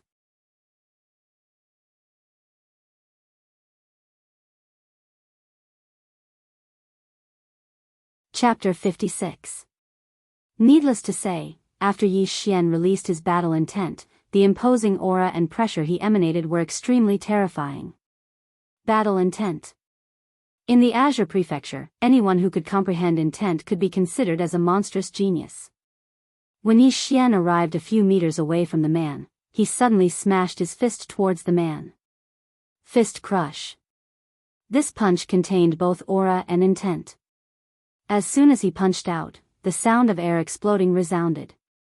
The man's eyes narrowed slightly as he stood before Yi Xian. He didn't dare act carelessly, and he suddenly clenched his right fist and smashed it towards the ground. Bang! The ground exploded apart, and countless rocks shot into the sky like sharp arrows that enveloped Yi Xian. Bang! Countless rocks were directly transformed into powder, and then Yi Xian appeared before the man and smashed his fist down. Simple, direct, and violent. The fist hadn't even arrived, but its aura caused the ground behind the man to crack apart. The man's pupils constricted slightly. He didn't take Yi Xian's punch head-on. Instead, he stomped his right foot on the ground and retreated by over 30 meters, increasing the distance between him and Yi Xian. Yi Xian didn't attack again, and he retreated to the 9th princess's side instead. He glanced coldly at the surroundings, and the battle intent within him surged out like tidewater. Who else? Everyone looked at Yi Xian with extremely solemn expressions. The man and woman in the distance had solemn expressions in their eyes as well. Especially the man. After he fought Yi Xian just now, the strength of Yi Xian's fist had exceeded his expectations. The 9th princess glanced at Yi Xian, and she was in high spirits. Kill them. As she spoke, she drew her golden saber. Right at this moment, Yi Xian suddenly grabbed her arm and ran. He ran extremely quickly, and he was over 100 meters away in the blink of an eye. On the spot, everyone was dumbfounded. Ran away? Didn't they want to fight? Everyone looked at each other, and it took them a few breaths of time to recover from their shock. We've been fooled. Someone shouted in anger. Soon, a group of people went after Yi Xian and the 9th princess in the distance again. Among them, the man and woman were the fastest, taking the lead. Yi Xian pulled the 9th princess along as he ran. His speed was relatively fast. After all, he had a strong physique. While running, the 9th princess suddenly asked, "Aren't we going to fight?" Yi Xian rolled his eyes. There are so many of them. We can't beat them. So you're saying that you were just pretending to be powerful? Yi Xian said with a straight face, "This is called a strategic retreat." The 9th princess smirked. What a strategic retreat. But can you let go of my hand? Hearing this, Yi Xian blushed and quickly let go of the 9th princess' arm. Both of them were extremely swift, and it didn't take long for them to escape from the exit. However, their expressions changed drastically the moment they stepped out of the exit. Then, a shadow appeared on the left of the ninth princess like a ghost, and a cold ray of light slashed towards the ninth princess' chest. The cold radiance was as fast as lightning. At this critical moment, Yi Xian was shocked. He instinctively pulled the ninth princess and used his body to collide with the cold radiance. Swoosh! Bang! A figure was directly knocked away by Yi Xian's body. However, blood splattered from Yi Xian's chest. The ninth princess glanced at the wound on Yi Xian's chest and was stunned. Yi Xian did not care about the wound on his chest. He glanced coldly at the person opposite him. He knew the person who attacked him. It was the black-robed man in front of the palace. The black-robed man looked at Yi Xian and grinned hideously. A hero saving a damsel in distress? You! At this moment, Yi Xian suddenly charged at the black-robed man. Swoosh! The sound of air being torn apart resounded. It was the sound of flesh tearing through the air. The black-robed man's expression grew even more ferocious when he saw Yi Xian charge at him. Suddenly, he raised his hands that were hidden in his sleeves. Swish! Swish! 2 rays of black light shot out. They were 2 fine arrows. Yi Xian did not dodge and allowed the arrows to pierce his chest. The arrows pierced around an inch into Yi Xian's body before they stopped. The black-robed man's expression changed drastically when he witnessed this scene, and he'd forgotten about his next move. Because he hadn't expected that Yi Xian would not dodge at all. Meanwhile, Yi Xian smashed his fist towards him. Yi Xian had used all his strength in this punch. The black-robed man's black robe was torn apart by the aura it emanated. The black-robed man's expression changed drastically. It was too late for him to dodge at this moment, so he could only raise his arms to block Yi Xian's fist. Bang! Crack! The black-robed man's arms were directly fractured by Yi Xian's punch, and the black-robed man himself was sent flying into a mountain wall more than 100 feet away. The black-robed man was just about to get up when Yi Xian appeared in front of him. The black-robed man was horrified, and he hurriedly said, "I'm a prince of the Ning kingdom." If you, right at this moment, Yi Xian spoke coldly, "A prince of the Ning kingdom? I don't know you." As soon as he finished speaking, he suddenly kicked the black-robed man's head. Bang! The black-robed man's head flew into the air, and blood sprayed out like a fountain. Yi Xian grabbed the pouch on the black-robed man's waist, and then he retreated to the ninth princess' side. Meanwhile, the man and woman from before had caught up to them. Yi Xian didn't hesitate at all, and he pulled the ninth princess along as he turned around and ran. The man and woman didn't give up, and they chased after Yi Xian and the ninth princess. Moreover, there were another 5 or 6 people behind them. Yi Xian and the ninth princess ran madly all along the way, and fresh blood flowed ceaselessly from Yi Xian's chest. Even though his body was strong, it wasn't invincible. The black-robed man's cultivation was at least at the ascendant realm, and it was already extremely terrifying that he was able to resist the man's full-force attack with his body. If an ordinary person was hit by that attack, their body would have been split into 2. They hadn't run for long when Yi Xian and the ninth princess stopped once more. A woman was standing not too far away from them. Bei Chen. Both Yi Xian and the ninth princess' faces sank when they saw Bei Chen. Bei Chen glanced at the ninth princess and Yi Xian, and then she didn't waste her breath. A moment later, her entire body suddenly became illusory. Yi Xian was about to attack when he witnessed this scene. However, the ninth princess pulled him behind her, and then she took a swift step forward and drew her saber. Wind rend. As soon as her saber descended, a strand of light flashed. Hiss. A sharp and ear-piercing sound resounded, and it was the sound of the saber energy tearing through the air. Moreover, a strand of green light enveloped the saber energy in front of the ninth princess. A moment of silence ensued. Bang! An invisible wave of energy suddenly erupted. The ninth princess retreated to Yi Xian's side while Bei Chen stopped around 10 m away from Yi Xian and the ninth princess. Moreover, countless bottomless rifts had appeared on the ground between them. Bei Chen sized up the ninth princess. Everyone says that you're a genius commander, but I never imagined that your saber technique would be so sharp as well. How surprising. The ninth princess glanced at Bei Chen. You've obtained something else. After all, greed can kill you. Bei Chen chuckled. I'm very tempted by a high-grade earth rank martial technique. Meanwhile, the people behind Yi Xian and the ninth princess had caught up to them. At this moment, Yi Xian and the ninth princess faces had turned completely gloomy. The ninth princess glanced at Yi Xian and asked, "What do you think?" Yi Xian glanced at Bei Chen and the man and woman who stood not too far away from him. He thought for a moment and said, "I think that all of us can sit down and have a chat. I'm very willing to communicate with all of you." As he spoke, he glanced at Bei Chen and the others. "What do all of you think?" All of them were speechless. The ninth princess glanced at Yi Xian, and then she gave him a thumbs up. "I'm impressed."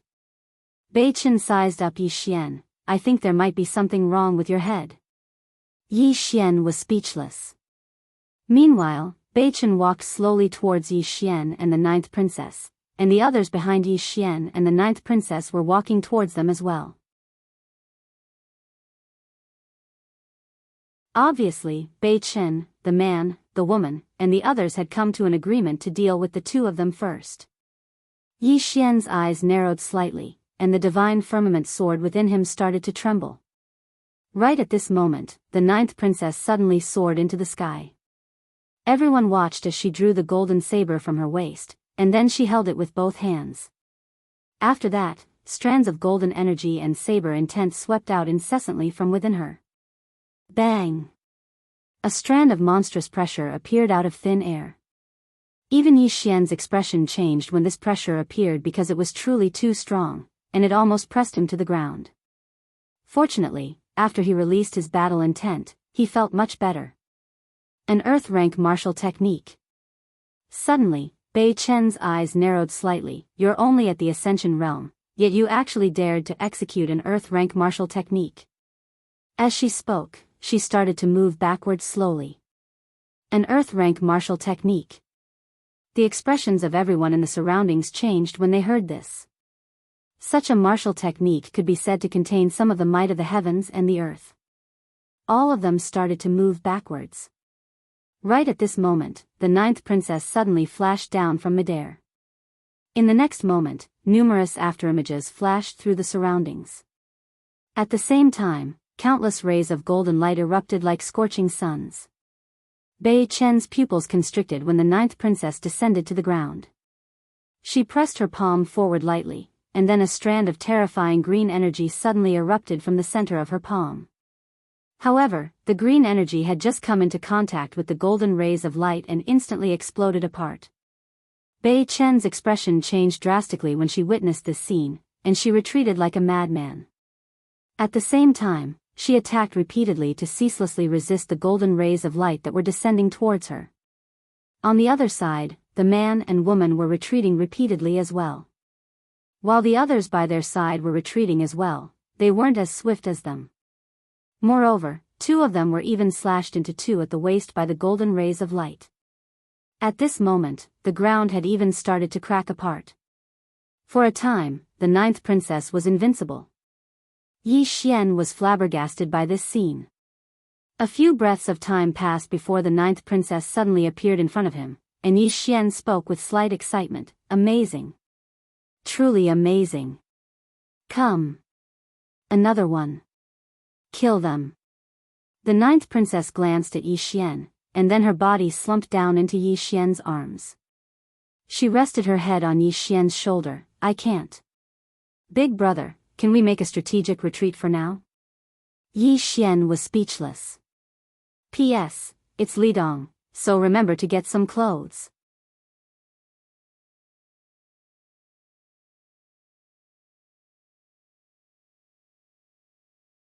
Chapter 57.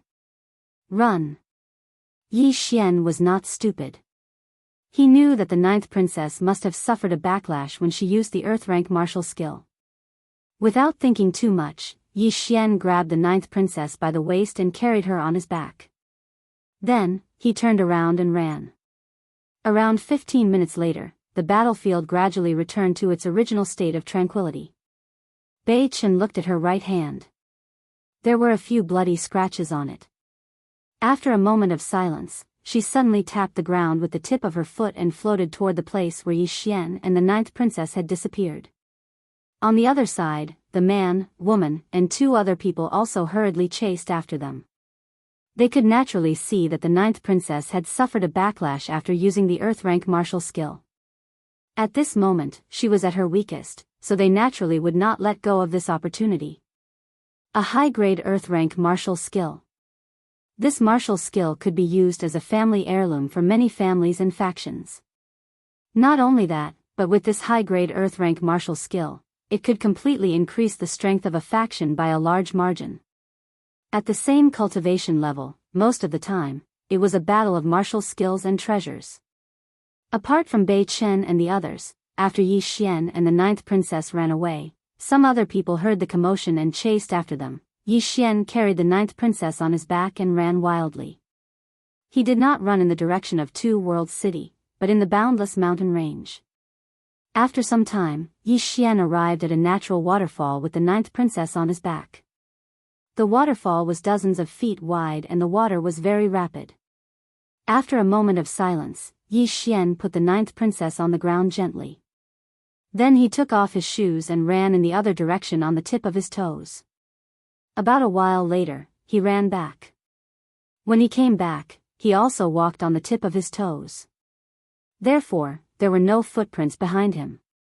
He looked around, then carried the ninth princess and ran toward a natural pit at the edge of the waterfall. The pit was at the edge of the waterfall. If one looked from the front, it would be difficult to see the location of the pit because of the waterfall. Yi Xian carried the ninth princess and hid in the pit. The pit was not big and could fit two people. After about a quarter of an hour, Yi Xian heard the sound of wind breaking outside. Yi Xian felt a chill in his heart as he put on a vigilant expression. The Lingxiao sword in his body was already accumulating power, ready to strike at any moment. At this moment, the person outside had already turned around and left. Upon seeing this, Yi Xian immediately heaved a sigh of relief. He lowered his head and looked at the ninth princess in his arms. At this moment, the ninth princess's face was pale and there were traces of blood at the corner of her mouth. She looked extremely weak. At this moment, she had no combat ability at all. Yi Xian sighed in a low voice. This woman was really putting her life on the line for that high-grade earth-rank martial skill. You're very smart. At this moment, the ninth princess suddenly opened her eyes. He didn't run towards Two Worlds City. Yi Xian shook his head. How would he dare to run to Two Worlds City? Everyone knew that it was the ninth princess's base camp. If he ran there, he would definitely die. The ninth princess suddenly said, I need to rest for 2 days. 2 days. Yi Xian's heart instantly sank. It would be fine if he wasn't discovered in 2 days. But once he was discovered, then he would be in big trouble. After a while, the atmosphere suddenly became slightly awkward.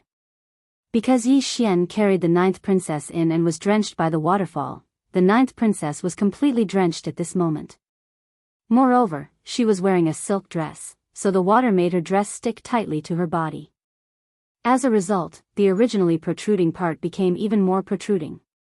Moreover, the ninth princess was in Yi Xian's arms, and her protruding part just happened to be against a certain part of him. This made Yi Xian feel extremely awkward. Yi Xian wanted to move a little and move away, but this movement was even more terrible. That soft protruding part was against a certain part of him. As soon as he moved and the two of them came into contact, a certain part of him instantly reacted violently. The atmosphere became even more awkward. The ninth princess just stared at Yi Xian, causing Yi Xian's scalp to go numb. Yi Xian smiled bitterly. Sorry, I didn't mean to be frivolous. In all fairness, he did not mean to be frivolous, but this was a human's instinct and most of the time, he could not control it. Although he was a swordsman was also a human. Moreover, he was a man, especially a man who had basically never been in contact with a woman. This was the first time he was so close to a woman, so it was normal for some parts of him to have some primitive impulses. It would be abnormal if he did not have any impulses.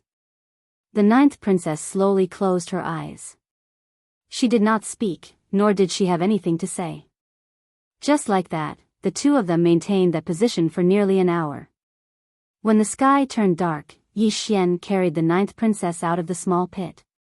He still did not run towards Two World City, but instead, he ran towards Sword Master's cave abode. The most dangerous place was often the safest place. Although it was pitch black, Yi Xian had no trouble running while carrying the ninth princess. After all, he spent most of his time in Green City in the mountains. After about half an hour, Yi Xian carried the ninth princess back to the underground palace. Instead of entering the palace, Yi Xian carried the ninth princess to a small bamboo house at the back of the palace.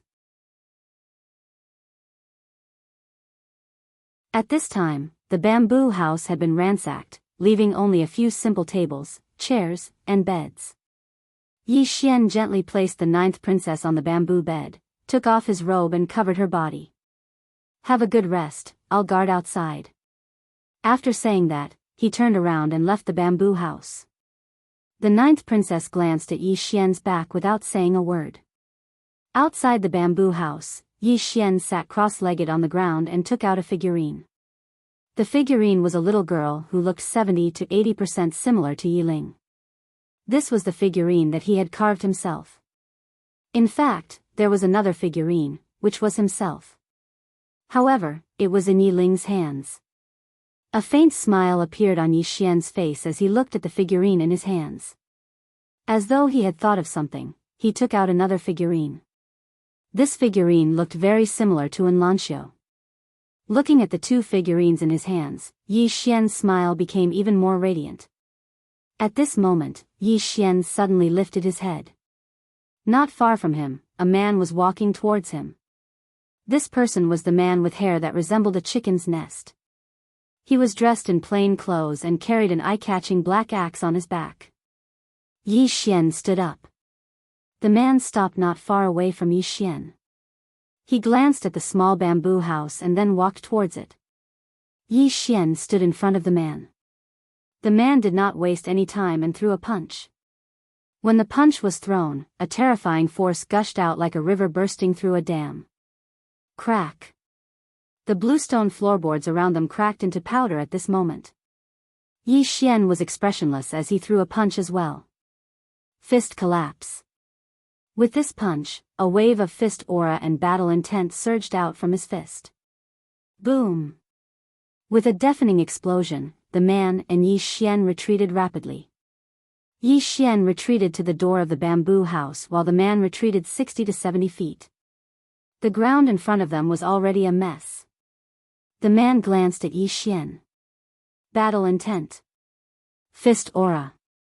Quasi-martial Dao master. Yi Xian slowly clenched his fist. In an instant, a wave of fist aura enveloped the man not far away. "I'm not confident that I can kill you, but I'm confident that I can cripple you. If you attack, you'll die in someone else's hands even if you obtain that superior grade earth rank martial technique. Cripple me?" The man removed the enormous axe from his back. "I want to give it a try." Right at this moment, Yi Xian suddenly opened his palm. In the next moment, a sword appeared at the center of his palm, and in the blink of an eye, numerous rays of light surged out incessantly from Ling Xiao's sword. A single strike to decide life and death. In the distance, the man's eyes narrowed slightly, and a serious expression appeared in his eyes for the first time. Yi Xian grinned as he gazed at the man with his sword in hand. "Come and give it a try." All of a sudden, the man grabbed the giant axe and threw it at Yi Xian. Hiss! The enormous axe tore through the sky, and a long white streak appeared in the sky.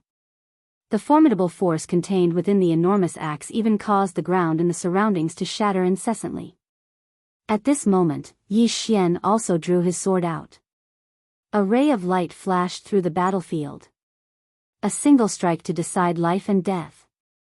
In next to no time, the sword stabbed the enormous axe. Bang! The enormous axe shook violently, and then traces of cracks appeared on it in the blink of an eye. At the same time, the enormous axe was blasted flying. The man stretched out his right hand and grabbed the enormous axe. Bang! The man, along with his axe, retreated a full 100 feet. The man glanced at his right hand, and the space between his thumb and forefinger had split open while blood was seeping out incessantly. The man raised his head to gaze at Yi Xian, who stood in the distance, master swordsman. Battle intent and dual cultivation in the sword and martial arts. Yi Xian pondered deeply for a moment and said, "How about you do me a favor?" "A favor?" The man's eyes narrowed slightly, and he gazed at Yi Xian for a long time. In the end, he put the enormous axe away and said, "The profound sect of the Great Cloud Empire, Zuoan swordsman, remember that you owe me a favor." As soon as he finished speaking, he turned around and left. Yi Xian was stunned when he saw the man called Zuoan leave. Did that fellow really do me a favor? I was just trying to buy time. In fact, Yi Xian was not aware of Dao Yi's influence as a swordsman. Countless forces would want to rope in a quasi-sword Dao grandmaster. For some individuals, having a quasi-sword Dao grandmaster as a friend would bring them endless benefits. Most of the time, friends were extremely important when one was out in the world. As for Yi Xian, not only was he a quasi-sword Dao grandmaster, but he was also a quasi-martial Dao grandmaster. His influence was on par with an earth-level martial arts technique. Most importantly, Zuoan was not fully confident that he could defeat Yi Xian. Moreover, if he chose to fight, it would only result in a lose-lose situation. Therefore, he decisively gave up on the earth-level martial arts technique and befriended Yi Xian. Zuoan left without any hesitation and disappeared from Yi Xian's sight in the blink of an eye. Seeing that Zuoan had left, Yi Xian touched his chin and said softly, "So I'm quite influential. It seems that I've seriously underestimated my charm." At that moment, he suddenly raised his head and looked not far away. There, a woman was slowly walking toward him. Seeing the woman, Yi Xian's face sank. Bei Chen. It's this woman again. Bei Chen sized up Yi Xian. The most dangerous place is the safest place. That's not a bad idea. Unfortunately, you've underestimated the charm of an earth-level martial arts technique. Some of the higher-ups are already green with envy. Yi Xian held his sword and walked toward Bei Chen. How about you do me a favor? A favor? Bei Chen chuckled. Are you still dreaming? You're tuning into the Biyao's Wuxia Chronicles YouTube channel. Don't forget to subscribe and join us on this journey to catch the most captivating stories.